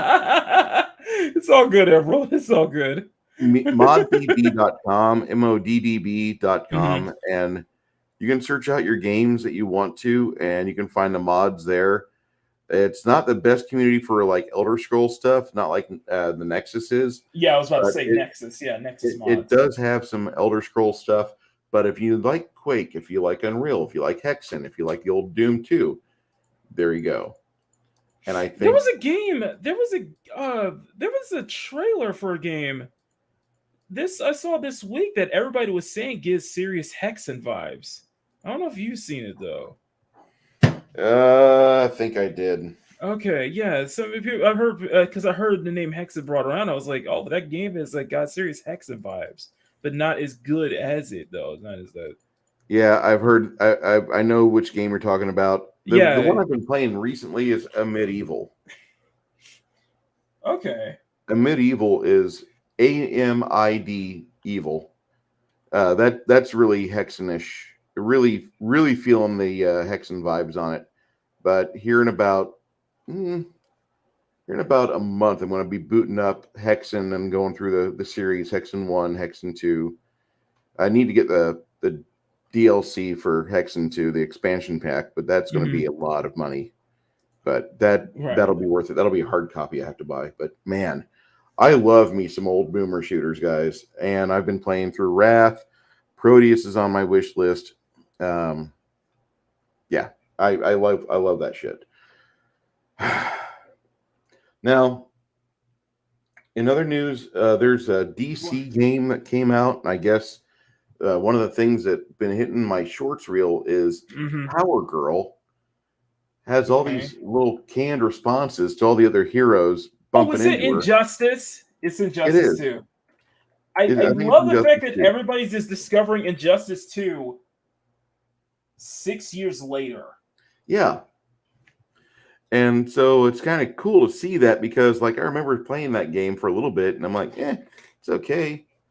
But then there's some other DC news, and I want to bring Mads in this conversation more heavily because this is where Mads one steps right in there. I think there's Mads been quiet. Mads has her shit on mute too. But I think there's a Flash movie. Isn't there a Flash movie coming out? Mm-hmm. Pull the cord. Okay. You want to go first, or you want me to go first? Go for it. The trailer looks good. I will give it that. The trailer does look good. However, I'm still not interested. It's something about this really screams, this ain't gonna do well. This just isn't this that you can't run, that you're not gonna ride off the coattails on having Michael Keaton back. It's great to see him back, but it's just relying too heavily on member berries and such like that. And I feel like it's hiding a lot of other issues that the film may be having. And DC, they need a hit badly. Because like it or not, Shazam 2 Fury of the Gods was a flop. Black Adam was a flop. Black Adam wasn't as much of a flop as they make out. Okay. But yes, Shazam 2. And you guys know me. I am that one that tries to see the good in everything. I saw it once. That was enough. You saw it once, that was enough. Mm-hmm. I've said my thing with Shazam 2 is that it doesn't matter anymore. It simply doesn't matter anymore because of the new change. Because it's changed up now because of the new regime at DC or DC Studios with Zaslav with Gunn and Peter Safran at the helm. Yeah. Now I'm going to reserve my opinions on what I'm seeing from Gunn and Saffron, the new DC film universe, I'm gonna reserve that for another stream down the line. But all I'm gonna say is, this looks just as bad. This looks like it's going to have a bad trajectory, the same way that the Snyderverse did. I know that's gonna have a problem. I know everybody's gonna have a problem with me saying that, but sorry, the Snyderverse was a complete mess. Behind the scenes, it was a complete mess. Yeah, exactly. And I'm afraid it had the clowns at the table trying to mess with it, trying to make it look more Marvel. And that's something that will never be good with DC. And that's the problem. And the problem is that the way it's handled, you guys either are rushing into this or you're not letting stuff cook. You're not setting the right films out first. You know what I mean? Mm-hmm. It's just, this looks like it's going to be another disaster if you guys don't get your act together. I don't think that the Superman Legacy film is going to be that, savior. Because there's still going to be a lot of problems behind the scenes. Sorry, go ahead. Oh, Grumpy, no, they won't bring them back. There's no question about that. Mm-hmm. Yes, and the wrong cooks in the kitchen, absolutely. Okay, initially, yes. Absolutely stoked to see Michael Keaton back at it. Back in the bat suit. So many of us had waited so long to see that. Although I'm kind of mixed on the whole "Let's get nuts" quote. I wasn't feel like it was cringe like everybody else did, but good. I liked it. Yeah, I liked it. I was thinking of Seinfeld. That was one of his iconic. No, but that was one of his iconic lines from the first movie. You want to get nuts? Okay, let's get nuts. Right. I'm hoping it fits within the context of that particular situation. Mm-hmm. Good. We'll see. Right. The overall premise of the movie, really not opposed to it. It's going to be nice seeing Ben Affleck, who has actually said in an interview that he thinks this is his best work as Batman. Because he finally got it. He got his head around the character. But this is his final. But the sad part is that this is going to be his final appearance, because he's done after this. He has specifically said, and I will use this as close to direct quote as I can, because he was asked if he would go back to work, go back in the batsuit with Gunn, and he said absolutely not. No, would not. Right. But that's specifically with what Gunn and them are doing with their universe. Right. I am fully confident, because he was in that same interview, he did turn around.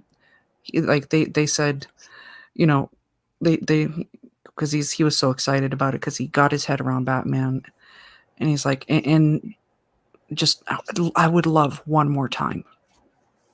He wouldn't do it with Gunn, but I'm just saying, if a certain somebody whose film is being released in a theater today, if it was handled better, if it was Snyder, he would go back.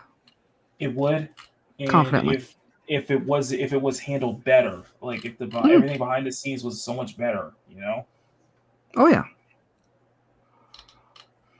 Because that's the thing. I sympathize with you guys on. It's just how much of a complete mess everything was behind the scenes, and it seems that nobody was on page because everybody hated what Snyder was doing. Everyone, Hamada and Sarnoff, everybody, because they wanted him out.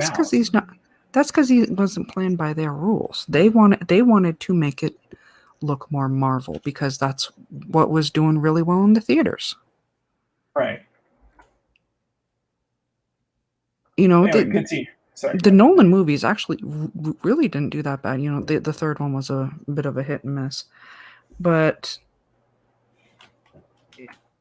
to sit there and to give somebody with that level of artistry and not let him just have his reign on it. That was ridiculous. And that's not even touching the stuff that Ray Fisher brought to light. Because that is... And I would, and I'm gonna be honest with you here. If I was Zachary Levi, I'd keep my stupid mouth shut. He should. Legit, he should. Yeah.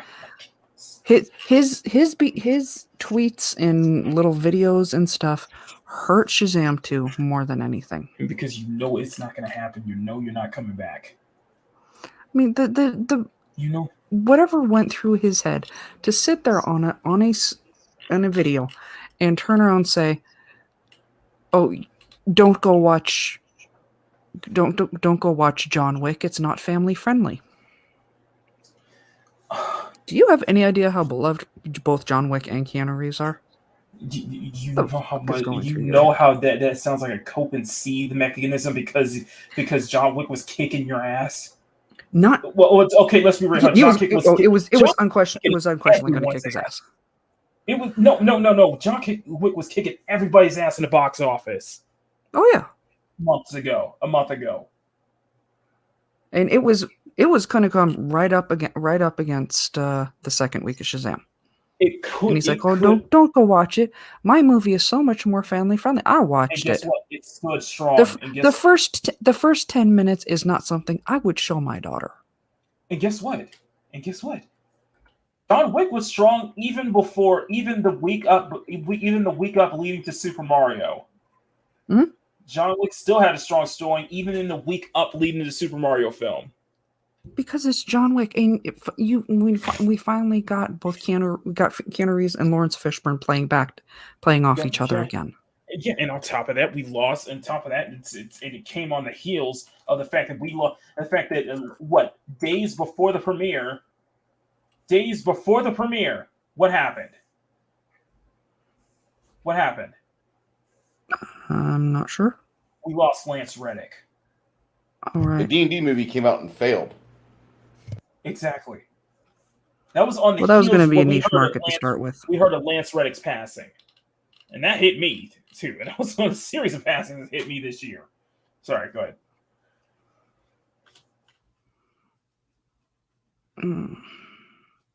Okay. Gathering my thoughts again. Okay. How about the trailer itself?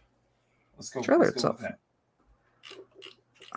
I know you have something. I know what you're trying to. I know what you're trying to hedge me towards. No, well, you had something. Well, you wanted to say it, so you. Then you have the floor, so you get to.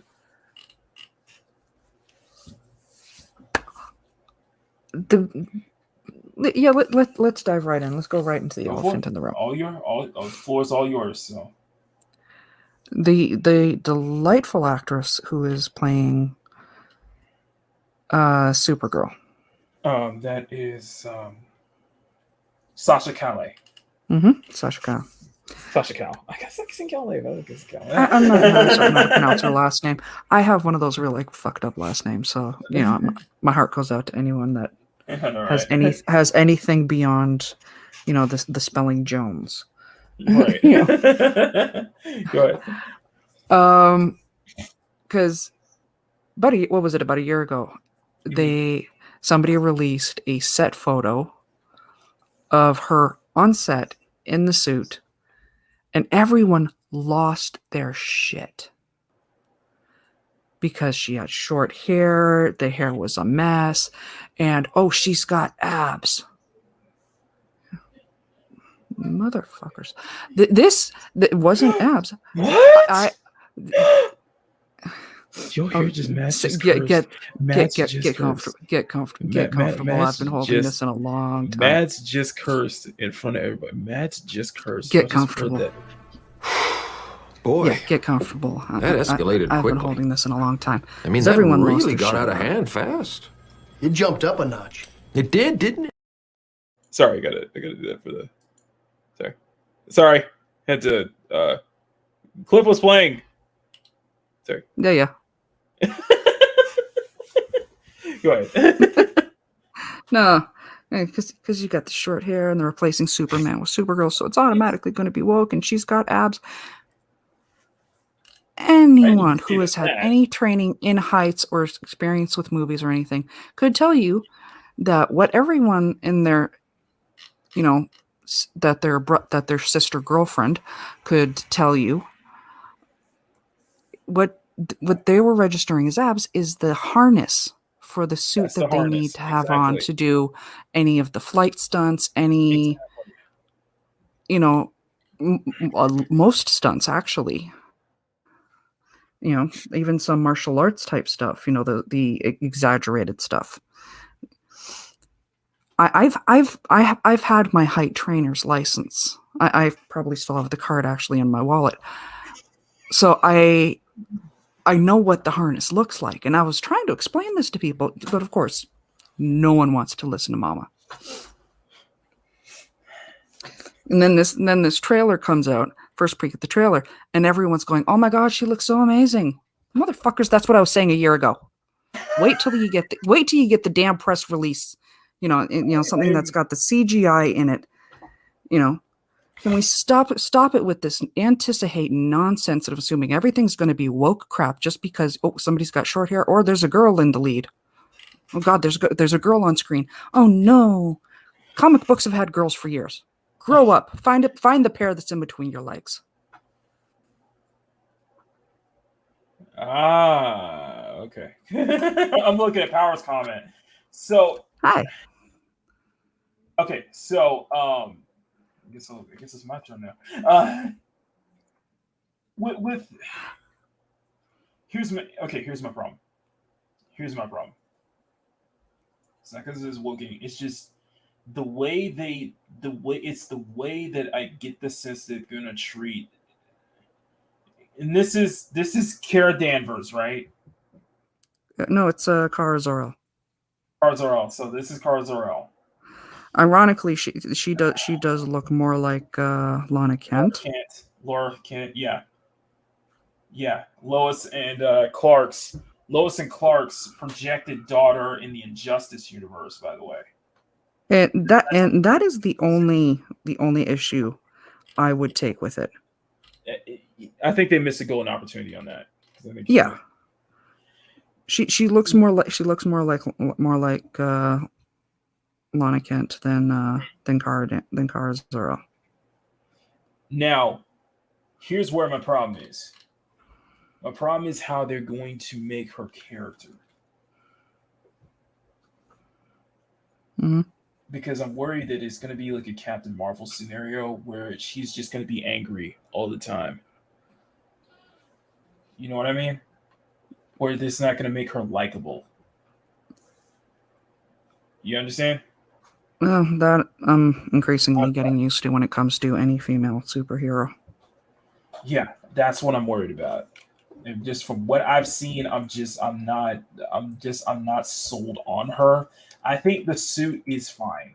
It could use a bit more detail. And I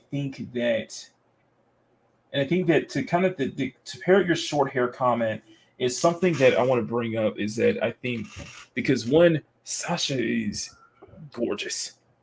Mm-hmm. I'm afraid that they're going to downplay that. It's all done intentionally. You know what I mean? Oh, yeah. That's what I'm worried about. Well, people are like losing their minds so much about women with short hair, because that came, hi sweetie, that came freshly off of, or not that far off from, what was it, Masters of the Universe, where they gave Teela short hair and everyone was running around saying, "Oh, she looks like a man now because she's got short hair, so she must look like a man."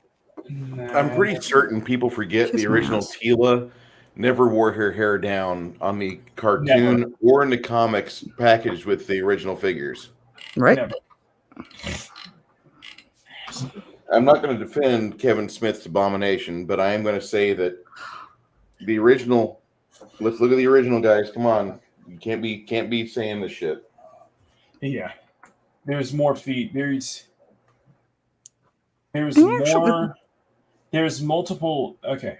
I'm gonna veer off just a second. Whenever you hear it, from my perspective, the way I see things is masculine. Whenever I see women looking masculine, it's multiple factors have to come to play. Multiple factors. Mhm. By how not only how they look, but how their posture is, how they act. You know what I mean? Mm-hmm. There's multiple factors at play whenever I see it. So it's like with Tila, Tila, I didn't see a lot of that, but Tila, I saw bits of that, but I saw more of they're probably going to make her a lesbian, but that wasn't the case. So it was just like those similar traits that were noticed that are just like a recurrent theme, you know. But anyway, back on track. It's just I'm just afraid that they're just gonna make her version of Kara just completely unlikable. Because she is the least of my concerns when it comes to that movie. Yeah, because like you hear her scream, and it's like, okay, you hear her scream and have this scowl, just unhappy scowl, like not wanting to be there, you know, and just hating everything else. I'm like, can we get some likable characters, please? Characters who don't look growly to pretend that they're strong, independent, and such like that. Can we not? Sorry, I'm going to rant. But she is a Kryptonian, and weak does not exactly go. No, not necessarily weak, but never mind. Forget it. I love you. But anyway, continue on. What were you saying? Sorry. I guess Kara is the least of my concerns when it comes to this movie. So what's your most concerning? Other than the optics of Ezra Miller, setting that hot mess aside, there is, and it's the cameos that are going to be popping up. Some of them I'm jazzed about. See, this is where you are going to kind of differ, Matt. Because what I'm afraid of is I'm not going to see it personally. I already said I'm not seeing anything with it. I'm not supporting anything that as long as that creep is still there, I'm not supporting anything DC related. But No. my biggest fear is that with Keaton and with the other cameos, all it is just going to be straight member berries. That's all it is. While not adding anything new to the table, it's just going to be straight member berries the whole way through. And let's be real here. I think a lot of us are really tired with member berries now. Or just propping up nostalgia for the sake of nostalgia. While not adding something new to it, while not advancing the characters a bit more, not adding so much more to it. It feels hollow. Sorry, go ahead. No, it's okay. Hold on. Just the nostalgia just feels a little hollow to me.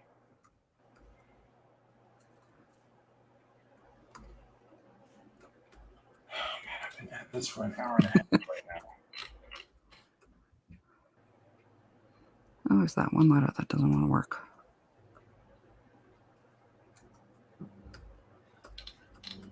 You had something on your mind? You had something you needed to say?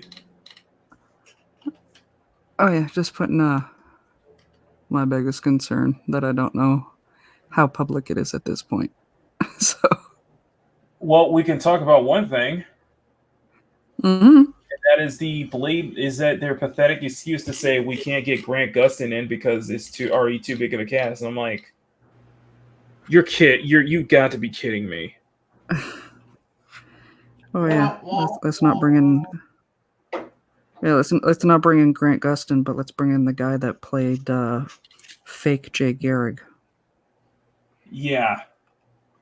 I mean, if they're going to bring in anyone for the Elseworlds, whatever It would be Flash. John Wesley Shipp. Thank you. The man that is the man that has been my Flash. The man that has been playing Flash for 30 years Mm-hmm. and still looks fine in that suit. It looks absolutely great. I like that it was a continuation. The CW basically created a continuation for that, and I'm actually happy to see that they did that for that.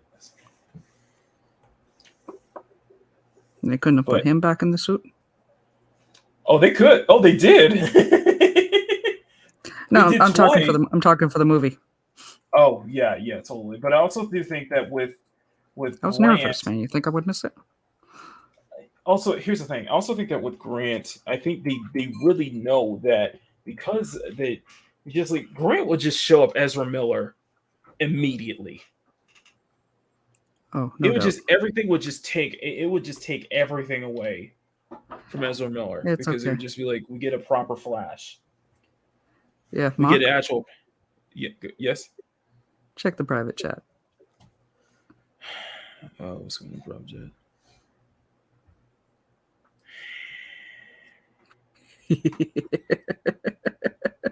That's my biggest concern.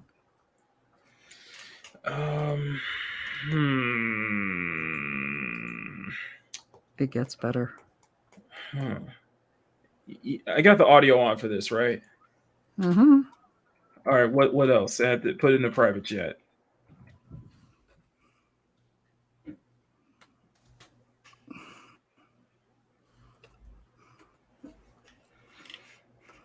Just put it in the private chat. Mm-hmm.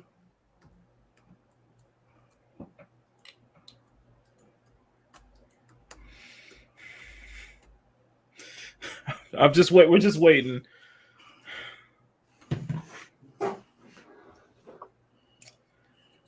Okay, I'll kind of laugh with that one. But Right. with the other one, this is my response right here. This is my response right here. Let me just share my screen. This is my damn response right here.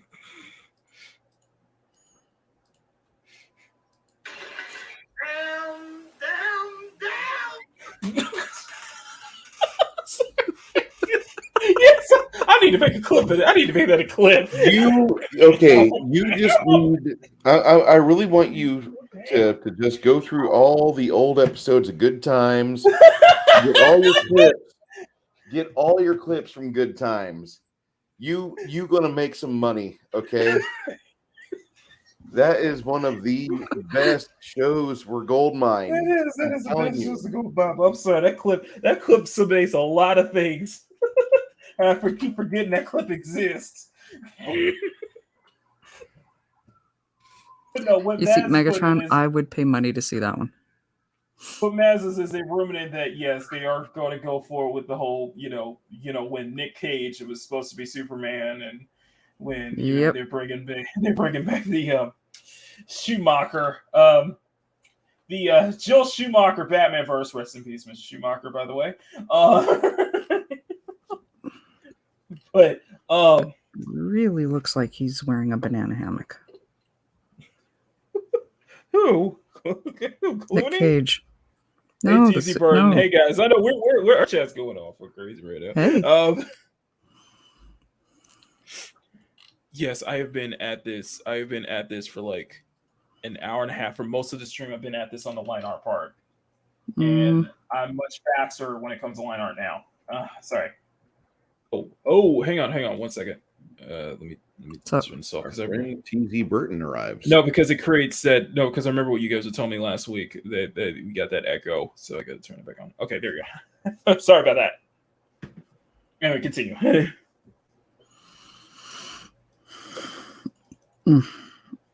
Trying to think.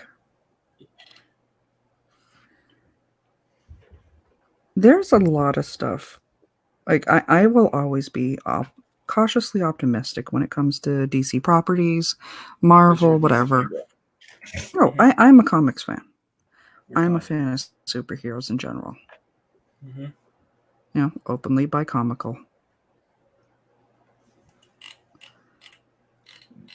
Am I nervous about the direction DC is going? Oh, yeah.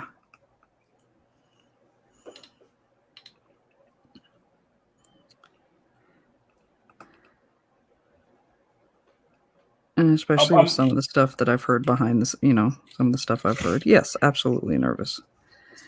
That's why events like, what's going on this weekend? SnyderCon. Really wish I could have been down that direction. I was gonna say, I think I'm gonna turn and Sir Mix-a-Lot here because I'm about to hear a great big butt coming on. Oh man, the pictures that I've been getting out from SnyderCon are just fantastic. That's awesome. And it actually, while we were live, the sell the Snyderverse to Netflix movement, that hashtag reached 1 million. Damn. Wow. While we were live. It's awesome. I got my own opinions towards that hashtag. I got my own opinions, but you know what? Yeah, respect. I will not. I keep it to myself. I'm sure I've heard it. I'm sure I've heard it before. Right. The way I see it, it's putting out the conversation. Mm-hmm. And clearly, there's enough in the conversation that's just saying, we want this wrapped up. Or at least some closure. Mm-hmm. Some form of closure. This is a story we would like to get the closure. We would like to see it reach its conclusion. Because I get that the Snyder Cut really wasn't the Snyder Cut for as much as people loved it. It wasn't the closure that they probably would have wanted at least. Well, he originally planned out a 5-film arc. Right. We've only gotten 3 of those.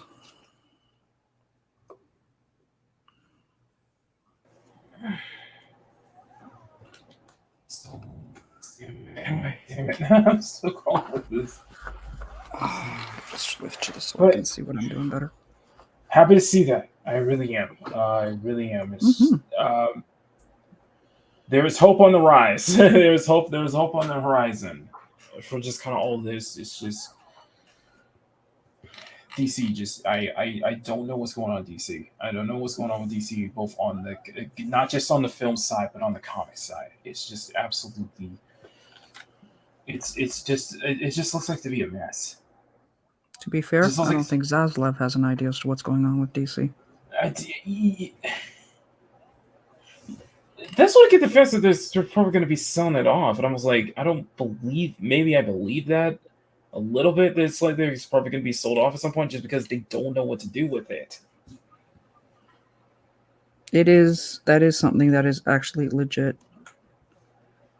Likely going to happen probably 2 years, 2-3 years. Yeah, if this whole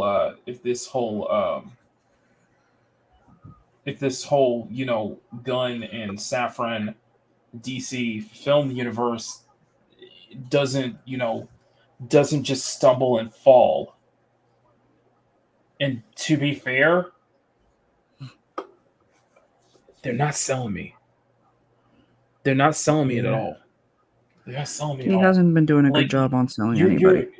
You're not like. Why are you starting off with an Authority film? Why are you kicking things off with an Authority film? And the first film that I think should be, if you want to kick off the DC, this brand new film universe, the first film you should do is Superman. Of course. And that Superman should come out at like 2025, 2026 at the earliest. It needs time. It needs time. Creature Commandos? That's not how I would want to start the film universe off. That's just simply not how I would have wanted to start. I wouldn't even touch Creature Commandos, to be honest. Start with the Royal Trinity. Start with the Holy Trinity. Get something locked down. Don't just rush it. Don't hype it up. So I'm sorry. Don't hype it up. I mean that. Don't just rush it. Don't just hype it up because you're setting yourself up with failure. You're setting yourself up for failure if that's the case. You really are. Mm-hmm. And there's already expectations on even if this Gunn and Saffron led DC film universe is even gonna take off the ground. It's not looking promising, guys. I'm gonna be honest with you. Oh, it's looking something. Promising is not it. Like, okay. Ask me this, Max. Yes, babe. Is Blue Beetle a part of the new one, or is that still remnants of the Snyderverse? I am honestly not sure. Because I cannot get a grasp on what part of the continuity Blue Beetle belongs into. I think at this point they're probably leaving that ambiguous just to see how it performs. I get everybody has a problem with it. I'm not I am in the kind of the minority where I wasn't bothered by that line at the end of the film.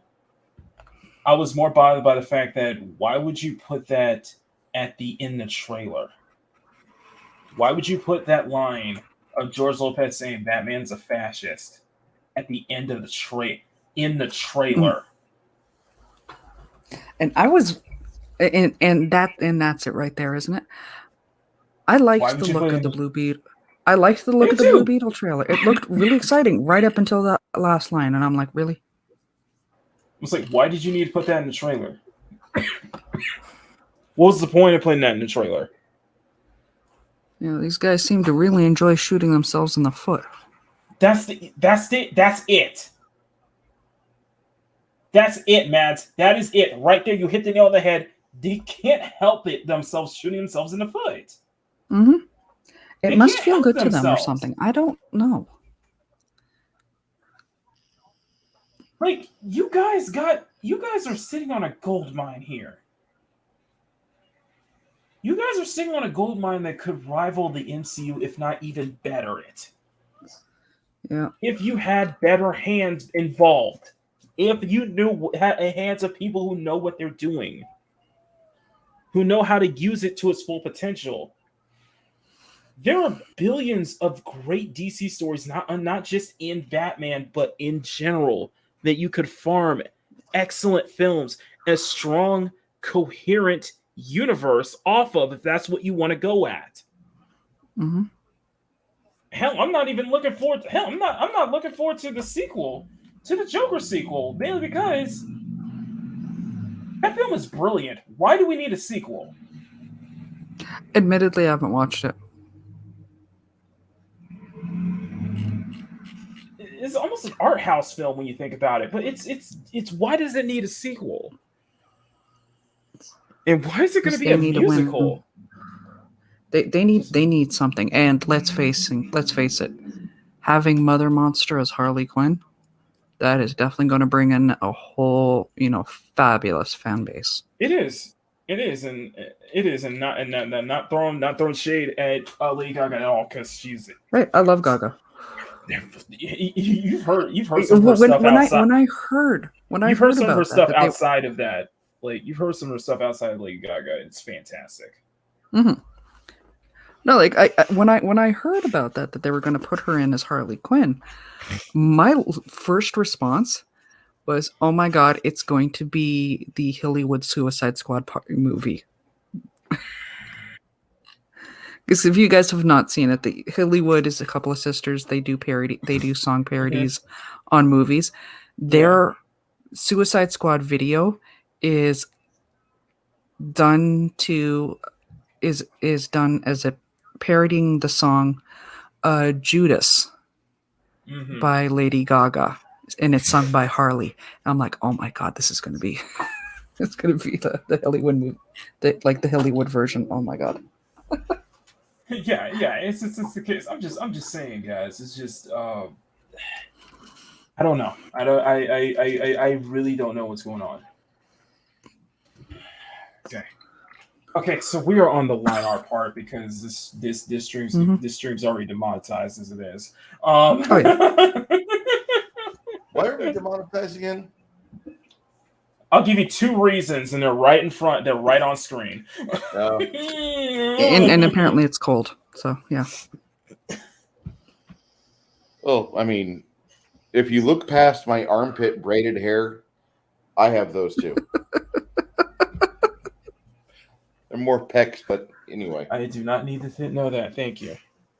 The sequel is basically going to show the Joker going deeper into madness, and I'm wondering if it's going to be like a mental, like it's going to be like the whole thing. They're taking an approach of like an immense him at Arkham, and it's all of this is in his mind. Which I think that would be a good approach. I honestly think that would be an excellent approach.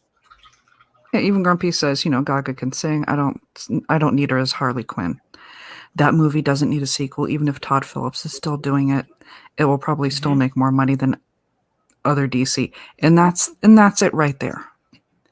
They desperately need something. A hit. They need a hit. They need a. They are so far in the hole. They need something. And the first Joker movie was so popular. The fact that the film was able to gross $1 billion without. Here's the thing. They're hoping for that again. Hang on. No. They not only did that $1 billion, they grossed $1 billion not only without China's help, but they had the entire media throwing a hissy fit on them, saying that this film is going to promote. Violence. That kind of behavior. Not just violence is going to promote that kind of behavior. It's going to promote incel behavior. And I'm like, mother effer, you guys are just as. If anyone's promoting that, it's y'all. Sorry, go ahead. Sorry, I'm just. No, it's okay. Sorry. You're doing a great job. Sorry, that's going into the whole. It is really just going into another can of controversy sells. You got it right there, Arnold.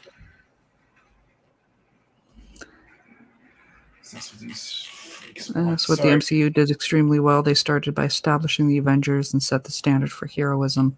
Well, they established each character first before they built the Avengers. They took their time with it. They didn't just go straight to it after 2 films. I was reading Megatron's comment. But my point still stands. The same darker Netflix shows. Yeah. Yeah, but my point still stands, though.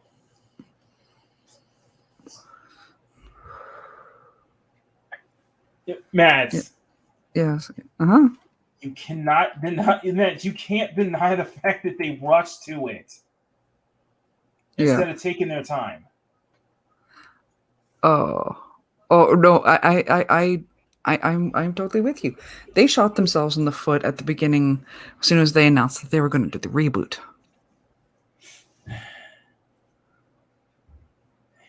That hurt Shazam. That's going to hurt Aquaman 2. That's going to hurt The Flash. It's going to hurt a lot of them. But what I'm saying is that they rushed it with Justice League. They rushed it. If they had let him play out what he needed to, let him play it the way he intended it, I don't think it would have been taken as much of a rush. But they decided that they knew better than this man. Right. And hence why we got the Whedon cut. It's just sort of a guilty pleasure. In hindsight. Okay. But at the same time, you're just like, Okay, we're not. I really don't like. I really dislike the fact. Well, you could have gotten a better Flash. You kind of got a way better Flash. Cavatinho just pointed out the only DC movie that's going to make any money. It's because all the Twilight moms, like all you Twilight moms out there, you want to go see Jason Momoa. Don't call them Twilight moms. Come on, he has nothing. Oh, and don't get started me on the Twilight reboot. I'm like, are you serious right now? What? Yes. Yes. They're doing a film reboot of Twilight. The last one didn't emasculate men enough for you. We gotta. Oh no! Twilight for men? They're gonna take it to the next level. It's not even just the emasculating men. It's all of the experts and all of that went and took a good look at the Twilight series and specifically Edward and Bella's relationships and how that ticks off every warning flag for an abusive relationship. It is abuse. Like, you really think about that. And it almost glorifying abusive relationships. And almost gets to the point of implant in the last film. What was it? Break It Down Part 1. Jacob implanting himself on the baby. Mm-hmm. Yeah, that's a big yikes. I see their power. I refuse to call them vampires. Vampires have fangs. and Bella they aren't sparkly douchebags. And basically Bella being a whiny do nothing for the first 3 or 4 films. Pretty much the entire series. Like, let's be real here. The only good thing to come out of Twilight was the entire battle in the last film, in Breaking Dawn Part 2. I didn't even know that. The only thing that was good, legitimately good, was the fight. I never even noticed. Oh wait, that's because I didn't watch it because I have testicles. I do have testicles. I'm saying. You can't throw that line out at me because, amount of times I spent hanging out with Demogeny. You know the line that's in the back of my head right now. Listen, I will listen with the Twilight. Listen, I guarantee you that Twilight reboot is going to make me be like, wow, I miss Stephanie Meyer. I miss Edward. I miss Kristen Stewart. Can we just go back to when it was just absolute bad and we can just make fun of it for how bad it is? I want to go back in time to when Oumuamua was just floating around the solar system and just beg them, steer over here. Go ahead. Just smack the Atlantic Ocean really hard. Like, what do you get? Just like, the reboot is going to be in this current modern age, in this current age of enlightenment. This reboot is going to be a bigger disaster, and it's going to be a disaster that's not even funny. It's not going to be a funny disaster. It's just going to be bad. Look back, see what you will about the original films. They are absolute trash, but you can farm some comedy out of it, though. Mm-hmm. You get some moments where you actually laugh unironically. Intentionally funny. This isn't going to be unintentionally hilarious. Or even unironically hilarious. Okay, I'm going to highlight that. I love you, Grumpy. What?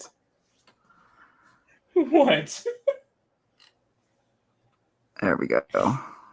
What'd you highlight? Grumpy saying, I had to watch the first one because I had to take my girl at the time. Says this to Bruce. As we had a deal. I get Ironman. She got Twilight. It was worth it. You know what? I would rather have. You know what? It would make us miss that. I would just go back to when it was sparkling, not this. Just not anything but this.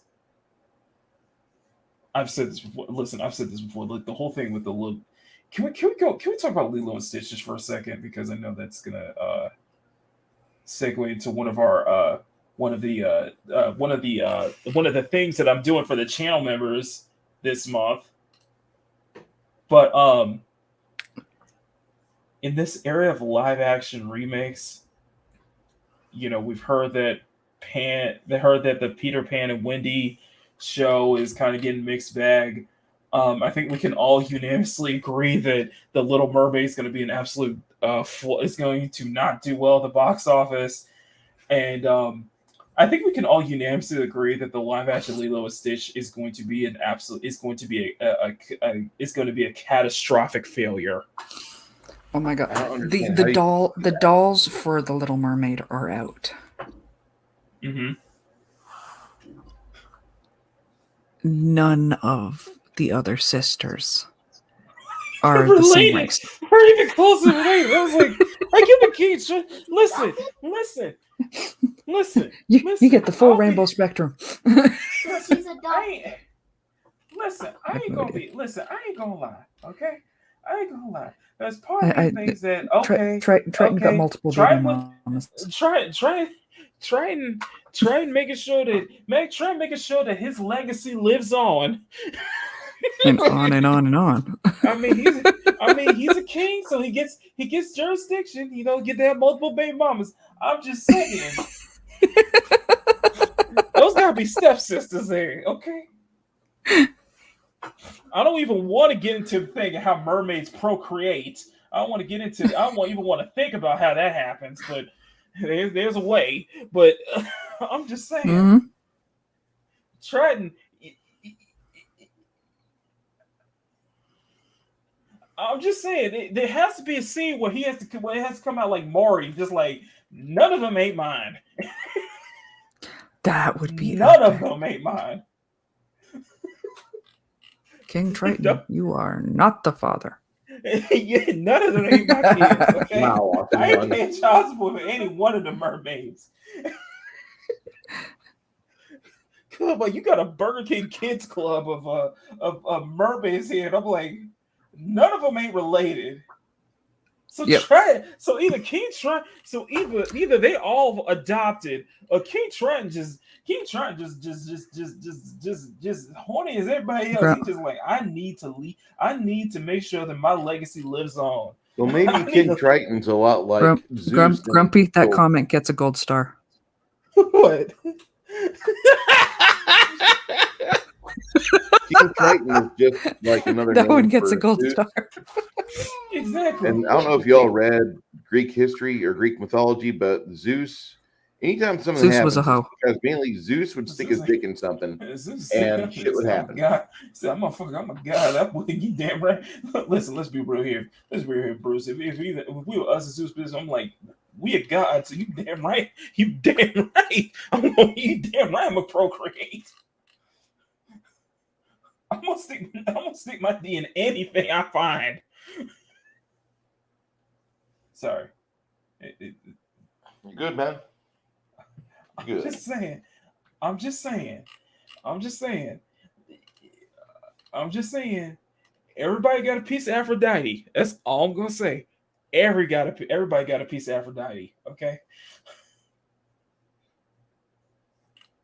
Everyone.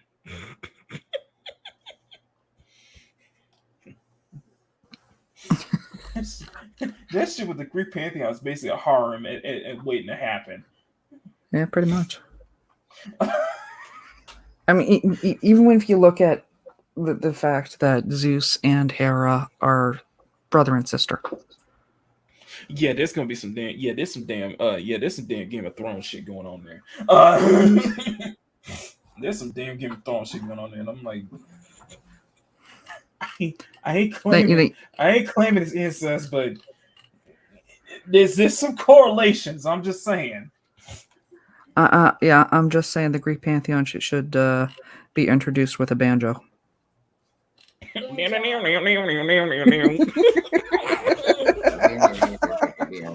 Is this in West Virginia or something? I forget. I'm just saying. I'm not down with that. Wait, what do you mean Hercules is going to be gay? Oh, what, for the live action Hercules? Yeah, that's what the chat's saying. I mean, gay people are actually kind of tight. Listen, there's creatively bankrupt, then there's morally bankrupt, and then there's your ass just as evil. Your ass is just evil. Appreciate you, Grumpy. Listen. The whole situation with Disney right now is just an ever evolving car wreck. It's an ongoing car wreck that you can't turn your eyes away from. That you don't want to turn your eyes away from just because it's funny. Oh yeah. Do you really think they have a case? Do you really think they have a case against Ron? No, they don't. No, they don't. Because let's be real here.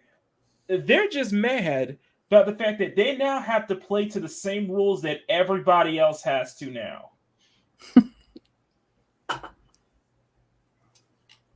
They're just mad that they have to play to those same rules. They have to adhere to those same exact rules.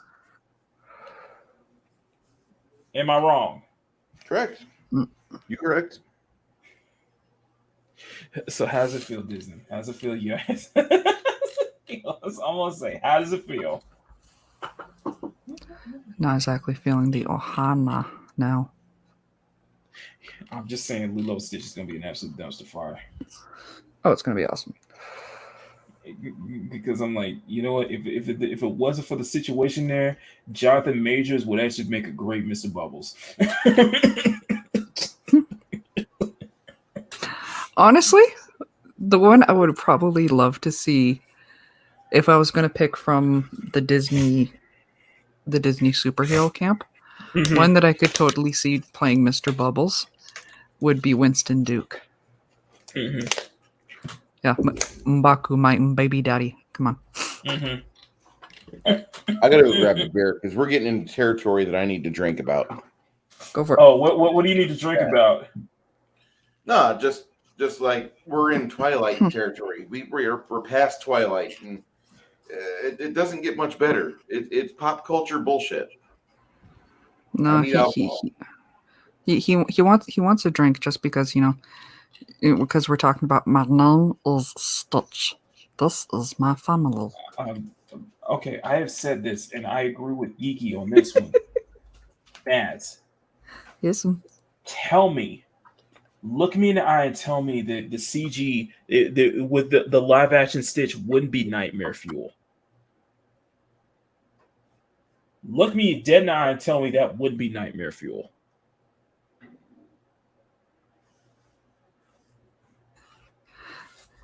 Sam Jackson is Bubbles. That way you can yell by the. I like how you're dodging the question. I like how you're dodging the question right now. Tell me. Stitch is more likely going to be nightmare fuel. Have you seen what they've done with Flounder and Sebastian? No, I think I saw Sebastian, but no, I haven't seen Flounder. It is horrid. Hang on. I'm gonna get you. Hang on. I'm gonna bring up a screen here for y'all, just so this don't get my stream demonetized, then showing this picture will, because this shit scares the hell out of me. Hang on, let me put my screen up. Here. Of course, Whitaker could work. Hang on. That's Flounder. Hang on, let me blow it up for you. No, Gingy. I'm sorry if this gives you nightmares. I am very sorry. Why does he have eyebrows? That is a kill it with fire. Flounder is horrible, and he's cursed. Oh my god, they're actually going to be doing cursing. This is going to be awesome. I'm just saying. Okay. Do you want to see Sebastian? Do you want to see Sebastian? Yes. Do you want to see Sebastian? I do. I'm not sure the chat. I'm not sure if the chat does. This is how it looks. This is like one of those like joke movies. I am a part that image of Florida is gonna haunt me in my nightmares. Remember when they tonight. did good remakes? Remember good remakes, kids? Remember when like the Wizard of Oz came out in 1939, and then in 1978 we had The Wiz. Remember that? Remember all the love that went into the movies back Yes. then? Well, it's gone. All fucking gone. Are you I going to want you sit to down? look at this and tell me. Hang on, here's a better version. That image on the left. I want you to bask in this image. I want you to bask in this image and tell me. As soon as I can get Captain Fatbutt to sit down. You're welcome. There we go. If I've given y'all nightmares tonight, you're welcome. I can't believe you're doing What can I this. say except you're welcome? That's another one that we're going to be doing.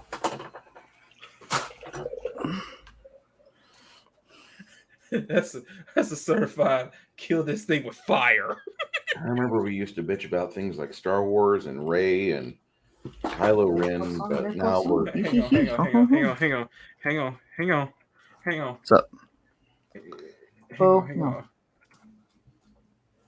I'm gonna show you the sister part. gonna make I'm these. gonna show you the sister part here because we're gonna have the fun. Oh here. yeah, This show up the sisters. That's hilarious. There was here we go, ladies and gentlemen. I want you to look at this. I'm gonna tell you.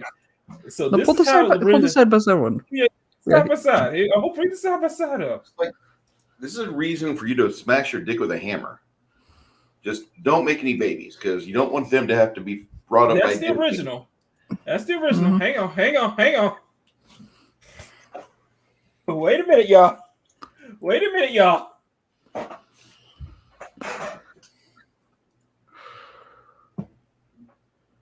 We don't have a larger photo of that. Oh yeah. Okay, I'm gonna want y'all to look at this. Fine, lay down. This is how it looks. Let's see. Now, Life is better downwards, but take it from me. now you can all get the sense that whoever was the woman the Triton is, they were doing some hardcore. Banging over town to get 7 of them. Okay. Mm-hmm. Either that or that's some Octomom shit going on right now. Which one's Meghan Markle? Because I know one of them pieces of shit in the artist category was like, You have to do Megan. You have to do Megan. Now, No, that's Now, the you get- that's the 90s version. now that's the 90s version. This is the current one here. oh, there's some I'm just saying. like. You had to get one of Triton every been flavor. around. He's been around the block. Yep. I mean, Triton had to get a baby mom in every flavor. He got 7 of them. Mm. He got 7 baby mamas here. He got 7 of them because at most they're probably stepsisters.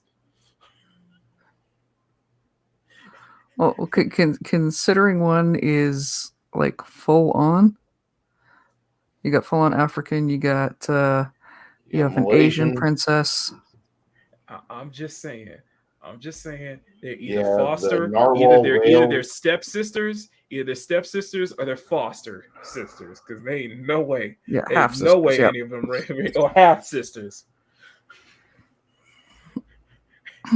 And I've seen enough to know what happens next when you bring in a half sister or even a stepsisters. Okay, I've seen it. They don't have a stepbrother. I think you're watching the wrong movies there. I just told on myself, didn't I? They don't have a stepbrother, and they're not going to get stuck in a washing I machine. really appreciate if you stay out of my private library. Triton had tasted different flavors. Yes, he did. Uh-huh. Yes, he did. And he couldn't pick one. Yeah, He it's just good. said, "We just gonna pick different flavors." It's good. I am going to plant my seed in this ocean. Okay, he's probably got more than that. I'm just saying, there's probably more. He probably has more of them that they don't know about. On the plus side, maybe Disney can get this movie sponsored by Baskin Robbins. All of them look, and I'm just saying, not one of them looks related. There's probably one by Ursula. Okay, there's probably one by Ursula. That's what I'm curious if how they're going to. Yeah, the Baskin Robbins of baby mamas. You got it. That's what I'm curious if they're going to touch on the belief that Ursula may be his sister or not. Mads, I'm just saying, there's probably more that they don't know about. There's probably more sisters that they don't know about. Hey man, welcome to the club on that one. I'm fairly certain I've got half siblings out there. Triton's pulling. I'm just saying by this image here. This here, you look at Johnny K plus 8. This is Johnny K plus 8 / Optima. With this here, Triton's basically Terrell Owens. Terrell Owens? No. He's pulling a Nick Cannon. Oh my god, he is pulling a Nick Cannon. Wow.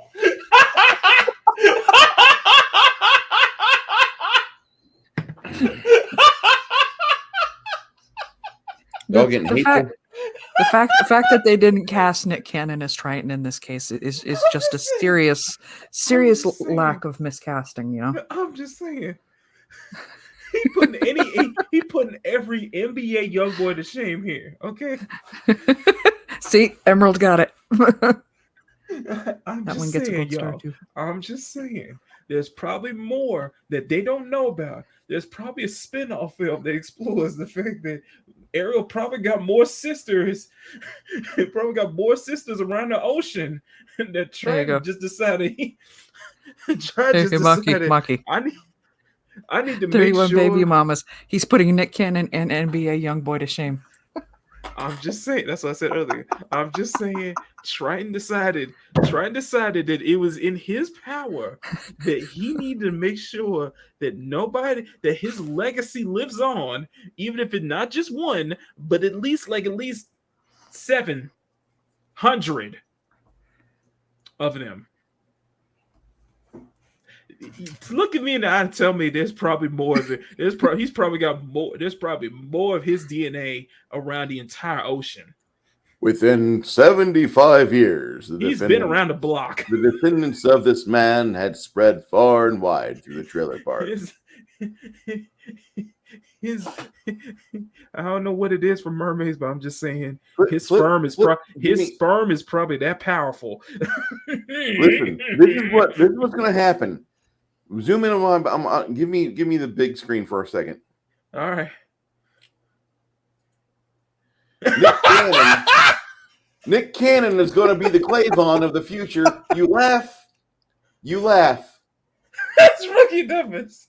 Clavon was Captain said loose out over the Philippines. That's rookie numbers. This is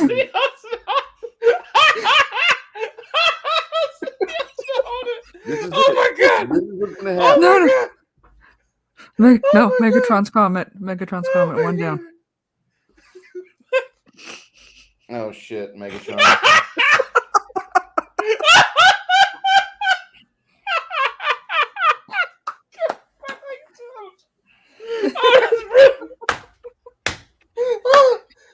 You need to clip this segment. I'm just saying. Look at the kale. You're going to need to clip this segment just for people watching it later. Baz, hear me out. Put a black light around the kale, around the plankton, the school of fish swarming around. Tell me that they probably could try and probably stick his fin in all of it. Yeah, I'm a king. That's how the Bermuda Triangle. I'm a king, y'all. I can do whatever I want. I'm gonna stick it as many as I can. Yeah, Grumpy saying he ain't been around the block. He owns the block now. Grumpy, he doesn't just own it. He f***ed it. I'm just saying. I want a. There has to be a deleted scene where there's like some kind of fish Maury and try and just deny that none of them ain't my kids. None of them ain't my kids. Okay. No. They all look like you. No. They all have your features. Okay. Hold up. They all. Do not ask why the ocean gets flooded.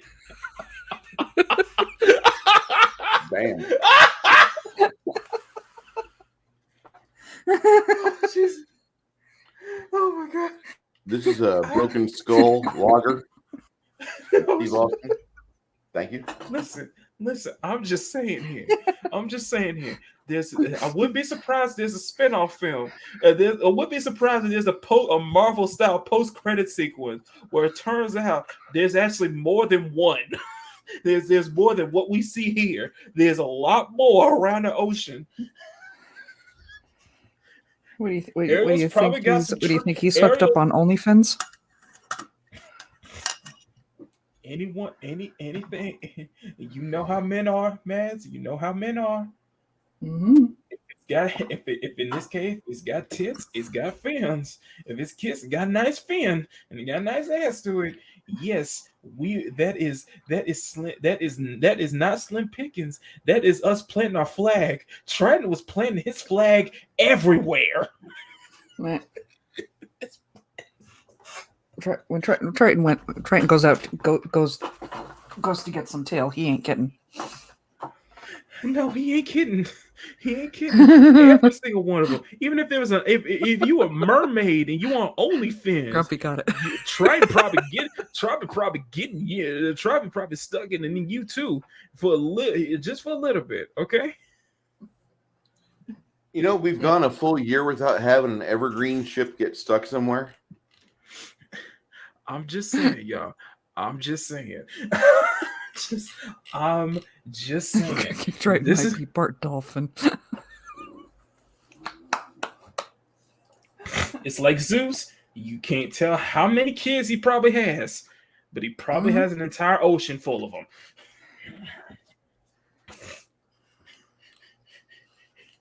Which makes one question: how much he still got in the tank? And one question at this point in the film story, how much left does he still have in the tank? Now you see, this is why Ariel wants to marry a human, because at least then she knows it's not a half sibling. You don't know that. There might be some Marvel post-credit sequence. Turns out, the human Eric was probably sleeping with Triton as well. Just don't look on my Discord in the meme section, because there's some shit in there about this new movie that my buddies did not like, and they found memes to completely deconstruct this garbage. What memes? What's the film? I'm wondering. The memes that are in my meme on my Discord, don't go in there. Okay. That's generally a safe thing to say anyway. Don't. If your 12-year-old boy will probably appreciate it. You will not. I'm just saying. You notice how us talking about this is more interesting than the film itself. You notice that? It's been like that for every Disney product for the past 10 years. Exactly. Shit. I wanted to like John Carter. Grumpy said it. I'm sorry, but that is right. Ariel ain't giving no retail for that guy. Exactly. I'm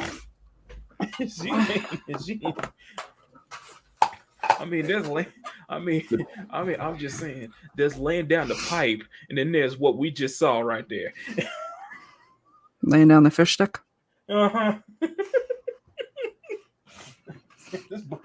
I mean, it's really not even fair. We can just get one woman pregnant at a time. I'm thinking about my all-time. Floats up. Listen, I'm thinking about my all-time. Listen. I'm just saying.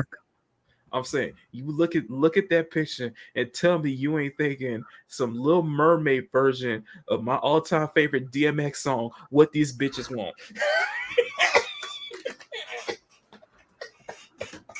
Damn, bro. And that specifically that second verse where DMX name drops every single girl he's been with.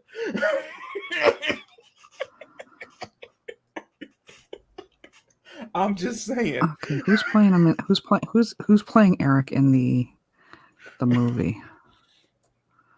Live action. You lying mother fluffers. What?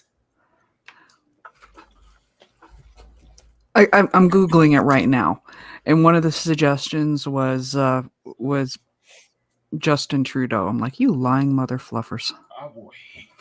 That would be so funny. I will be in the front row seat just to watch that. He would have gotten outcucked by the king.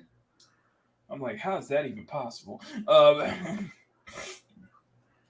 well, I wouldn't give up my tail for that. Mads, I don't think nobody in Canada would. I would. No, I was looking at who they actually cast for Eric. Oh, I will actually say that I watched a movie about 3 days ago that stood up to the test of time from 2008 to 2023, 15 years ago. The movie Wanted with James McAvoy and Angelina Jolie. You guys should watch that movie again. I had fun watching that movie. Emerald time. Damn. Yeah, I got it. I'll even give it a gold star for you. That's a gold star. That's a highlighted comment right there. Thank you, Power. Thank you, Power, for citing that one. Thank you, Power. Power knows what I'm talking about. It's still one of my favorite music videos, by the way. I just love that. I think I'm off topic. One of my off topic. That is my all-time favorite DMX song, just because the beat and everything versus absolutely fantastic. But I want you to take a look at that music video and tell me that somewhere a young Makini 90, a young Makini when he was like 9 years old, who saw that video, you could tell that that's where Makini was born. The seeds were already planted from that specific video. Am I wrong? Damn. Think about that second verse and think of how a 9-year-old, think of how the first time a 9-year-old, like an 8-9-year-old Makini saw that for the first time.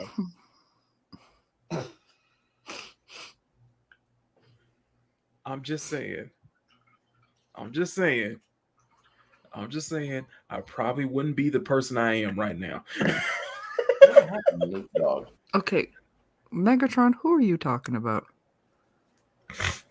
Who are you talking about? Yeah, Megatron saying he must be popular at beaches. What? Ooh. Beaches. Yes, I said beaches. Yeah, is that supposed to be a pun? Mm-hmm. Okay.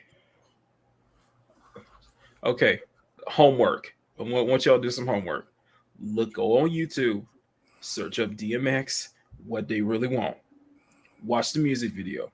And I want you to come back to me and tell me that if hypothetically a Makini, a young me when I was like 9 years old, you saw the seeds planted there. The second verse alone. Mm-hmm. Tell me you don't see this is where kind of Makini was starting to become a man. Become the Makini that you know today. You know and love today. I'm just saying. To be fair, there were probably a lot of videos at that time where my 9-year-old me just like, yeah. And on that thought, I'll just highlight this comment. I'm sorry.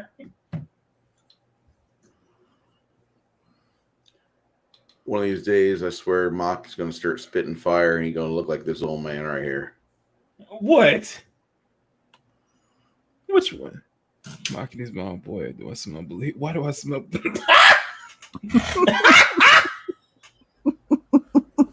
Well, my. Probably give the bell. They probably need the bell.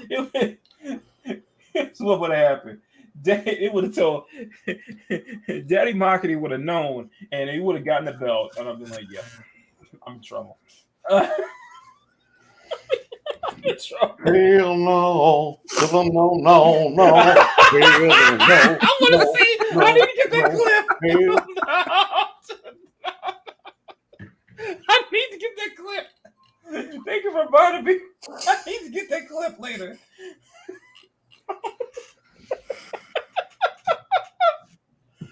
Oh my god! I'm sorry. I'm sorry. love that, Yo. No, I'm sorry. I love that man. Rest in peace. But that clip is iconic. I gotta get that for next week. This gotta be a clip next week. No, I have not made much progress on this right now. And I'm kicking myself for it.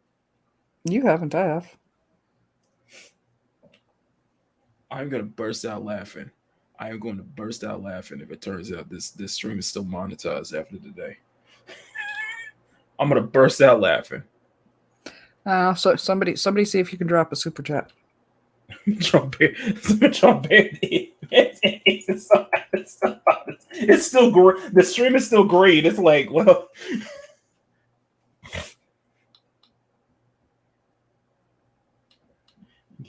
what are you talking about, Stunning? What are you talking I about? have no clue. Stunning, what are you on? Stunning, what are you I have smoking? completely lost Megatron's train of thought. Yes, June. I do want to bring that up. June Wong is doing a book with Cloudfish TV, which I really want to. I think I need to promote more of, which is really cool that he did that, and I didn't realize it was him doing the whole time. But so June Wong is working with Neon and Geeky, and they're producing a book of basically it consists of comic strips that June Wong has made, and it's based on everything that Cloudfish TV has said over the years. I think that's hilarious. And a funny idea. And I think that needs to that I hope that book becomes really successful because that's a really cool idea. There's somebody to do that. I was like, yeah, just make a freaking comic strips. Just comic strips, just everything they said over the years.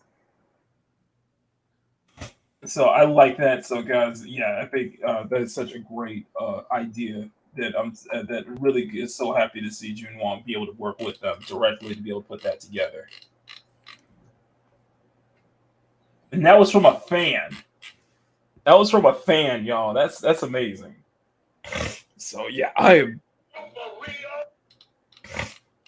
What?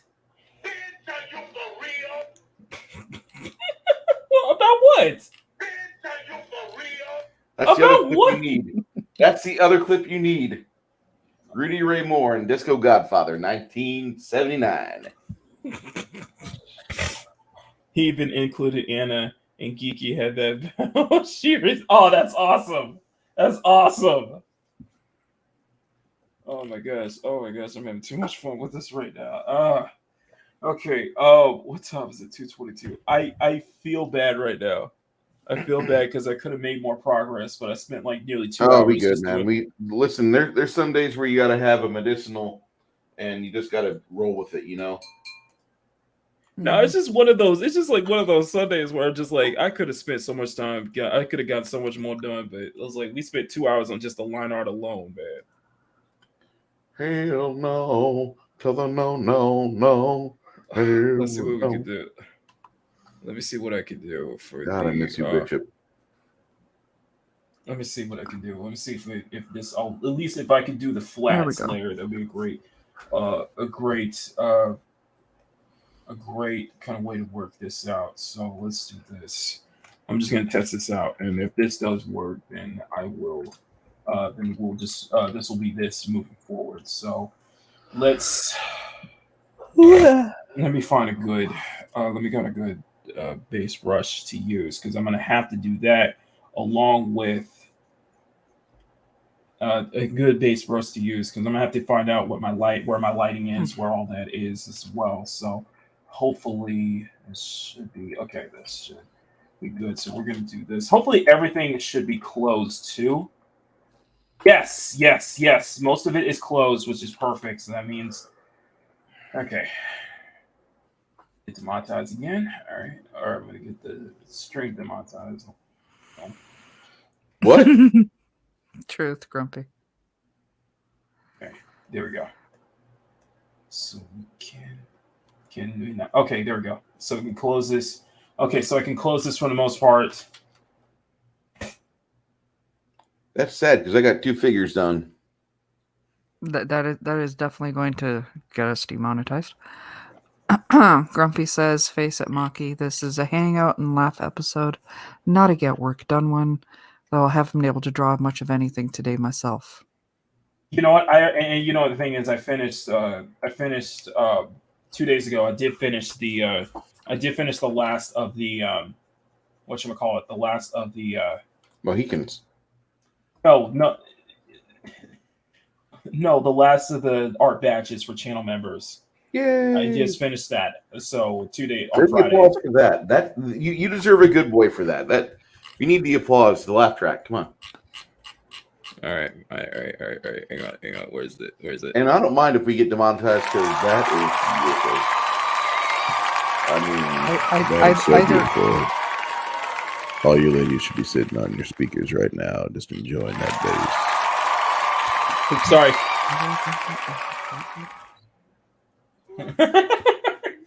But yeah, I do think this is going to be a good place. We'll wrap it up here because there's a lot that we're going to be doing. There's a lot I'm going to be doing with this anyway. So let's go ahead and I'm going to go share this with you guys. First thing we're going to do is this. What? Yeah, Mock here. I want to Grumpy say says thank you that to Adega Outlaw, by that the way. image might be Adega. racier to YouTube than your hand is to Twitter. Yeah, that image might be racier than YouTube than your hand is. Mr. Outlaw was hanging out in our chat yesterday. Okay, what's for going? an Okay, unknown number of hold hours. on 1 second. Hold on 1 second.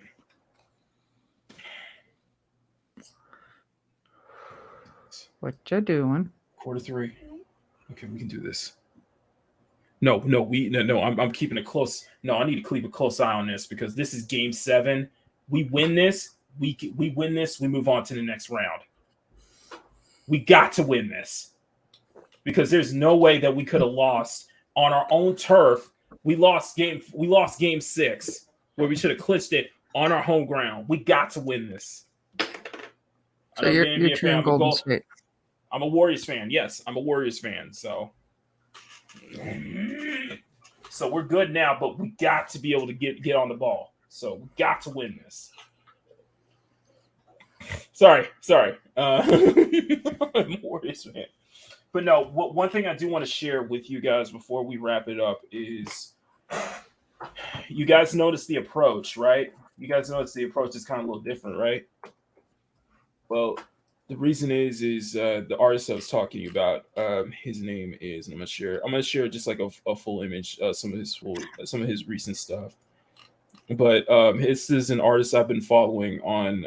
This is an artist I've been supporting on Patreon for years, actually, for about 5 years. But his name is Kasai or Rajon Dubois. He goes multiple different names, but this is just kind of a glimpse of some of his work. I've been interested in kind of way his painting style, so I've been kind of influenced by that. Let me give you guys this is his Rogue, for example. He does a lot of great fan art. He does an incredible amount of work when it comes to musculature and tone. And I just moved it out. Where's my photos? There we go. Okay, here we go. Sorry, I'm just gonna show you that just for a little bit. Mark, you read Game Gang, didn't you? Yeah, I have both versions. Okay. He's a great use of musculature that I'm really was inspired by. Love his poses and such like that. Love the way he does his the way he does like a lot of different styles. The way he does his thumbnail sketches that I really like a lot. Let me find one more that I think you guys are gonna like. So let me find one more really good one. So I'm trying to look for it. It's like this is just some really amazing stuff he does. But I've been really enthralled with kind of his painting style, and I want to try to emulate that for this month's this month's for this month's term as well, and just kind of moving forward. I've been really I feel like I've been on a high recently. I feel like I've been on just kind of like a blissful mood. If I can find it, dang it. Where is it? I just missed it. Here it is. Here it is. Right here. This Psylocke he did, which I really like. Oh my. Yeah. Yeah. He's really great. He's really great with tones. He's really great with tones and musculature that I really love. Focusing elsewhere on her. I'm not sorry. Yeah. Yeah. It's really good about that, and he practices every day with that. So let me give for Emerald. Let me give you his name. Look up Mastodon or Kasai X3 is probably the best way to find him.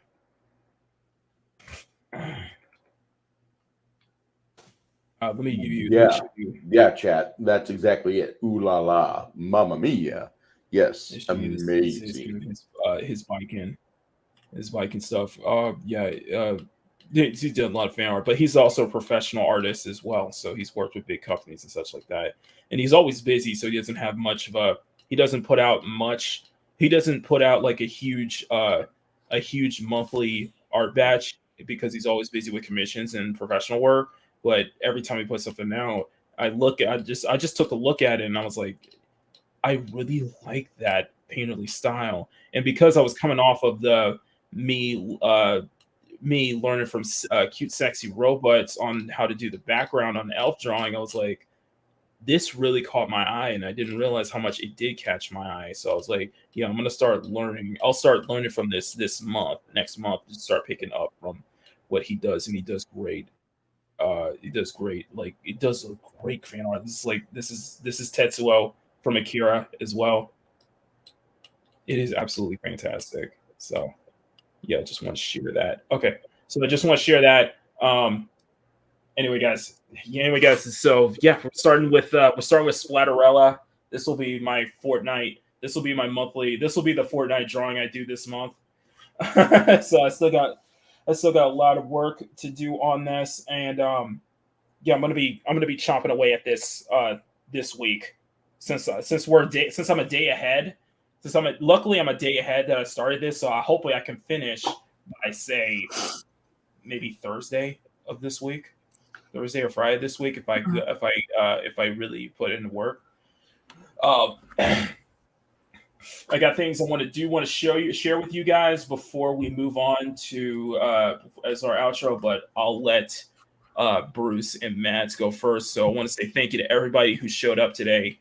This was a lot of fun. This is definitely much more of a laid back kind of Makini live episode, and then I expect that, but it is what it is. So I want to say thank you to everybody for showing up. Now I'm going to go over to Bruce and Mads, who is going to tell you what they got in store for them this week. So Bruce, you are up, sir. I want to say thank you to everybody that came in for today's show. And if you want more of my craziness, which thank you if you do, tomorrow night, me and Janet will be having our 1-year stream anniversary show as we go back through all 52 episodes we did together and talk about the various movies we did and what we discovered about the things that we had no idea about. Also, tonight we will be putting up together a Rumble stream on more sensitive topics that I cannot even hint to discuss on YouTube. It's just how it is. And for everybody that showed up in my stream yesterday, I really got to say thank you, because I know that sounds weird, but within 24 hours, I've had 90 people look at an 8.5-hour tabletop gaming stream where we push around little figures like this on a battle mat. Okay. Now, 90 people doesn't sound like much. The average view of everybody averaged into this is 57 minutes, 56 minutes and change.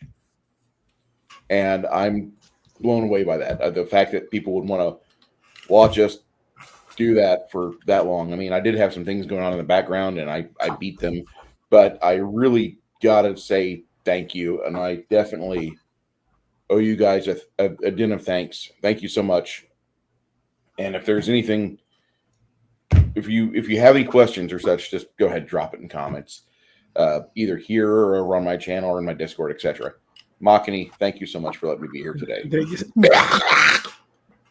Thank you, Bruce. Sorry. Hairball. Yeah, it was a hairball. Anyway, that's what you got. Not from a hairball. Oh, coconut No, oil. no. Adega Outlaw. I was like, no, I need another phone call. All right, what you got? Okay. Okay. Aside from Lil Bear. Always. I am going to be working on this, not off camera, but not live. This one will be its own individual video. I do have some art suggestions coming through. In fact, I do have one from the Fresh Out crew that I really do need to get through. But of course, you guys can always find me Saturday mornings, my channel. I'm still, at this point, it is floating between 9:30 and 10:30. Depends on situation, circumstances. When we'll see what if something eventually actually sticks. I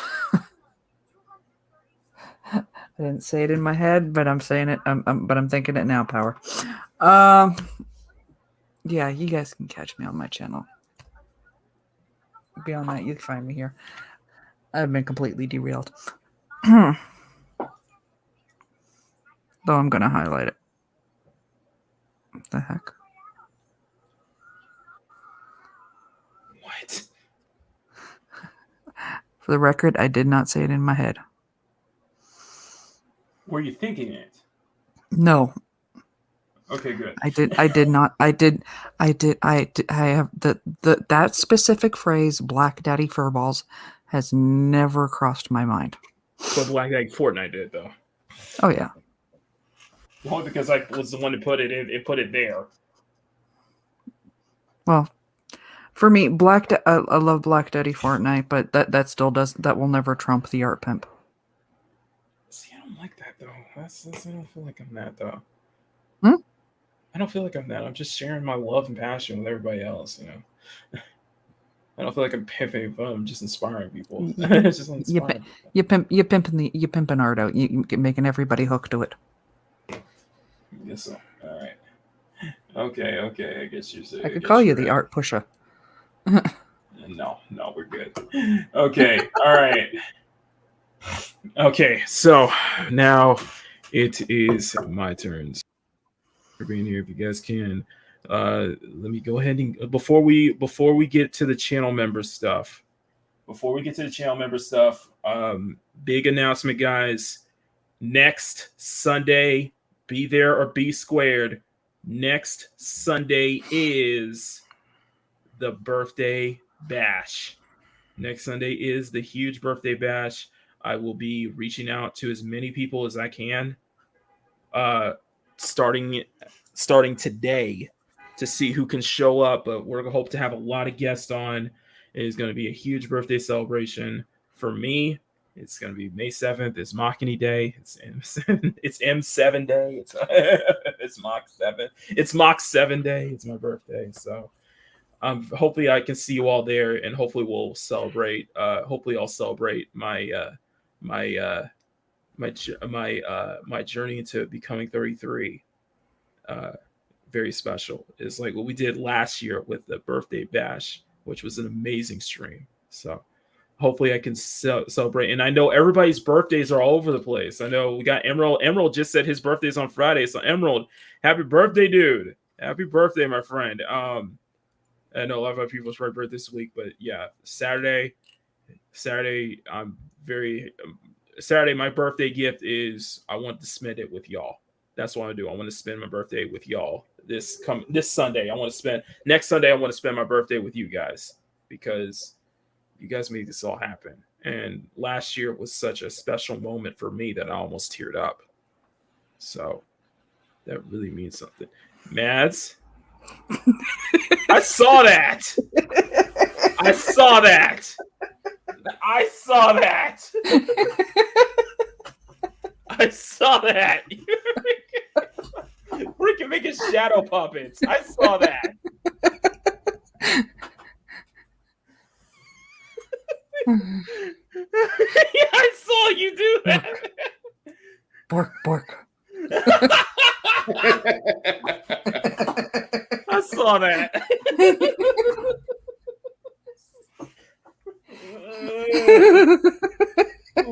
No, if you guys saw that, man, I was talking. I looked at the bottom of the stream yards, and then looking at everybody scream. Everybody screamed, and then I see Baz over here making shadow puppets. I'm talking. I'm like,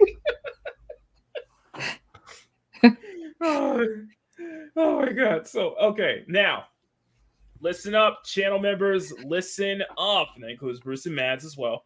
Listen up, channel members, because here's what we got. Today is officially the last day to join the channel.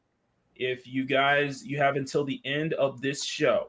So whatever, as long as we go, you have till the end of the show to join. If you join after, you're not going to get this month's art badge. You're going to get the May art badge.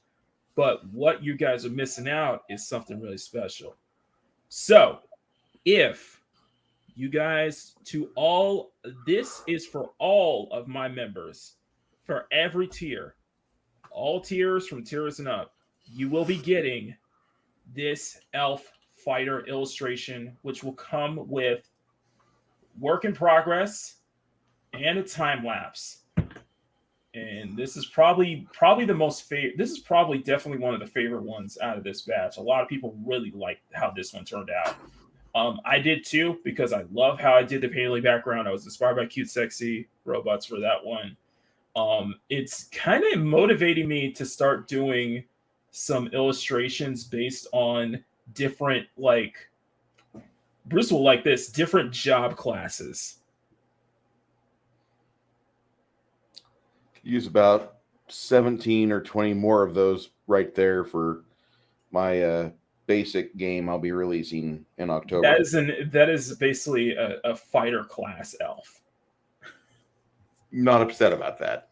A fighter class elf. So I thought about, I was thinking about that. I was like, maybe I could go back and doing some art just based on just like different job classes, or maybe dedicate a stream to where you just like, you guys give me a job, or you guys give me an RPG class, and I'll just do a drawing based off of it. Sorceress. Ooh, okay. Yep. Who's isn't a job class. Stunning. That's not what I mean. I mean Dragon's Crown. I Dragon's mean, like, Crown Sorceress. I mean, like in like RPGs, dude. RPG classes, RPG jobs, like Final Fantasy stuff, like Dungeons and Dragons, stuff like that. Those kind of classes. I like martial arts characters. So she would be a fighter, like a striker class. But yeah, but this elf fighter will be for all tiers. So you'll have work in progress photos, so steps included, as well as a time lapse. On top of that, the elf fighter will be a time lapse video this week. It will be this week. I'll be working on that after the stream is over as well. So I will be making a time lapse video for that this week. Now, if you are at the resident tier and higher, if you're at the resident tier, you will be getting Miss Bunny Penny. This is the Fortnite. This is this month's Fortnite illustration. This one blew up. This one really blew up.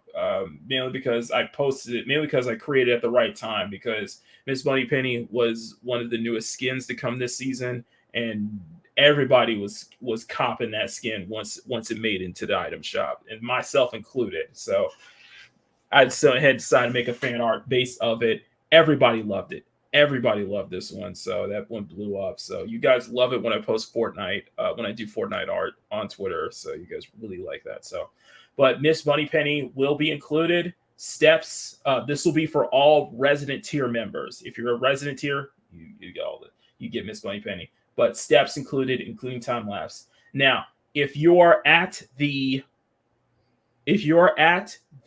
representative tier and higher, so this is for all my representative ambassador tiers, you'll be getting Miss Bunny Penny and the Elf Fighter along with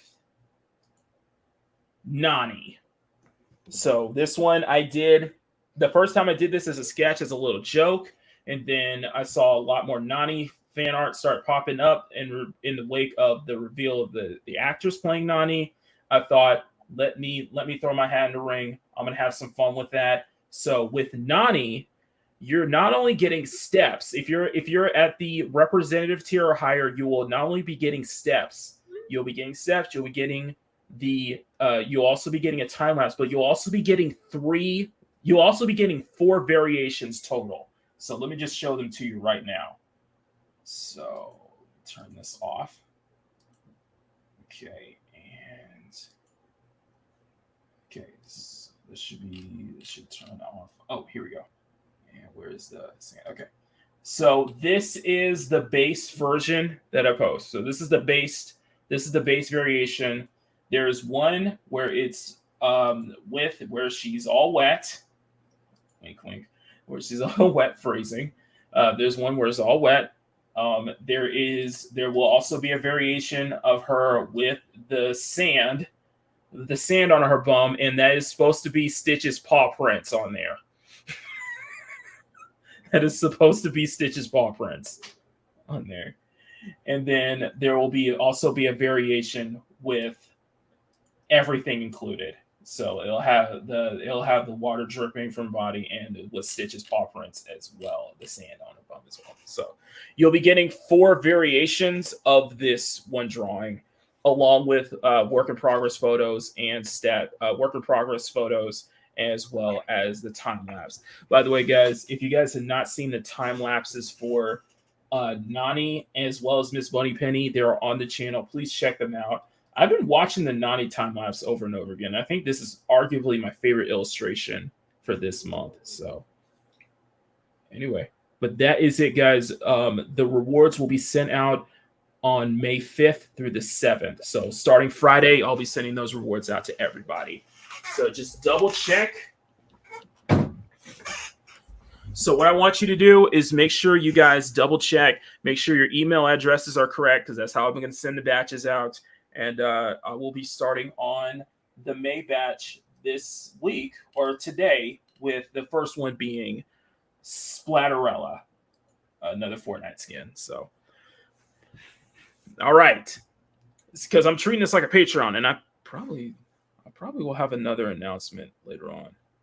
Maybe I'm thinking about it, but you keep an eye out. We'll see how it works. Anyway. Stitch is about to get smacked back into space. This seems to be the case there. Okay, so that is it from me, guys. Thank you all so much for being here. If you guys can, please step on that like button. Please share the stream out. If you guys are brand new here, hit that subscribe button. We are working our way to 2K before the 3-year anniversary, which will be at the end of the summer. And if you guys want to support me further, I got the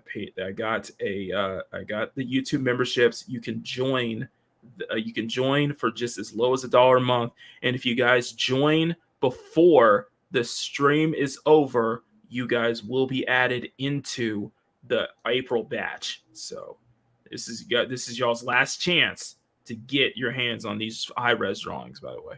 So, but this week, expect the time-lapse video for the Elf Fighter to come out, hopefully by Tuesday or Wednesday or so.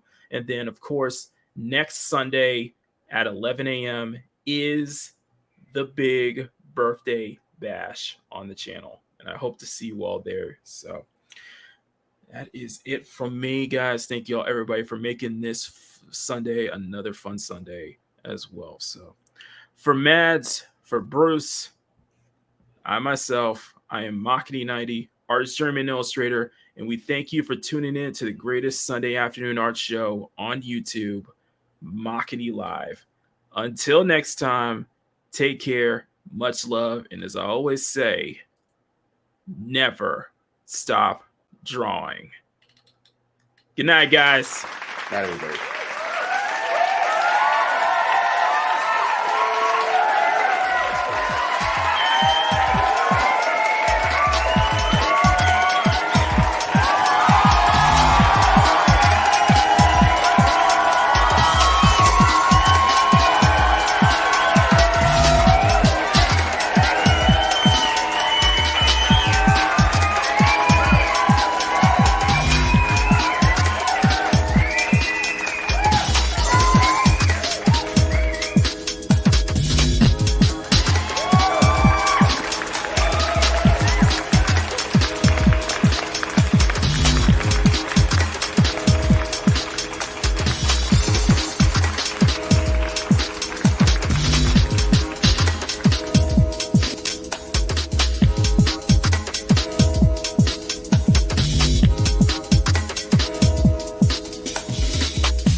Makini Live is filmed before a live studio audience.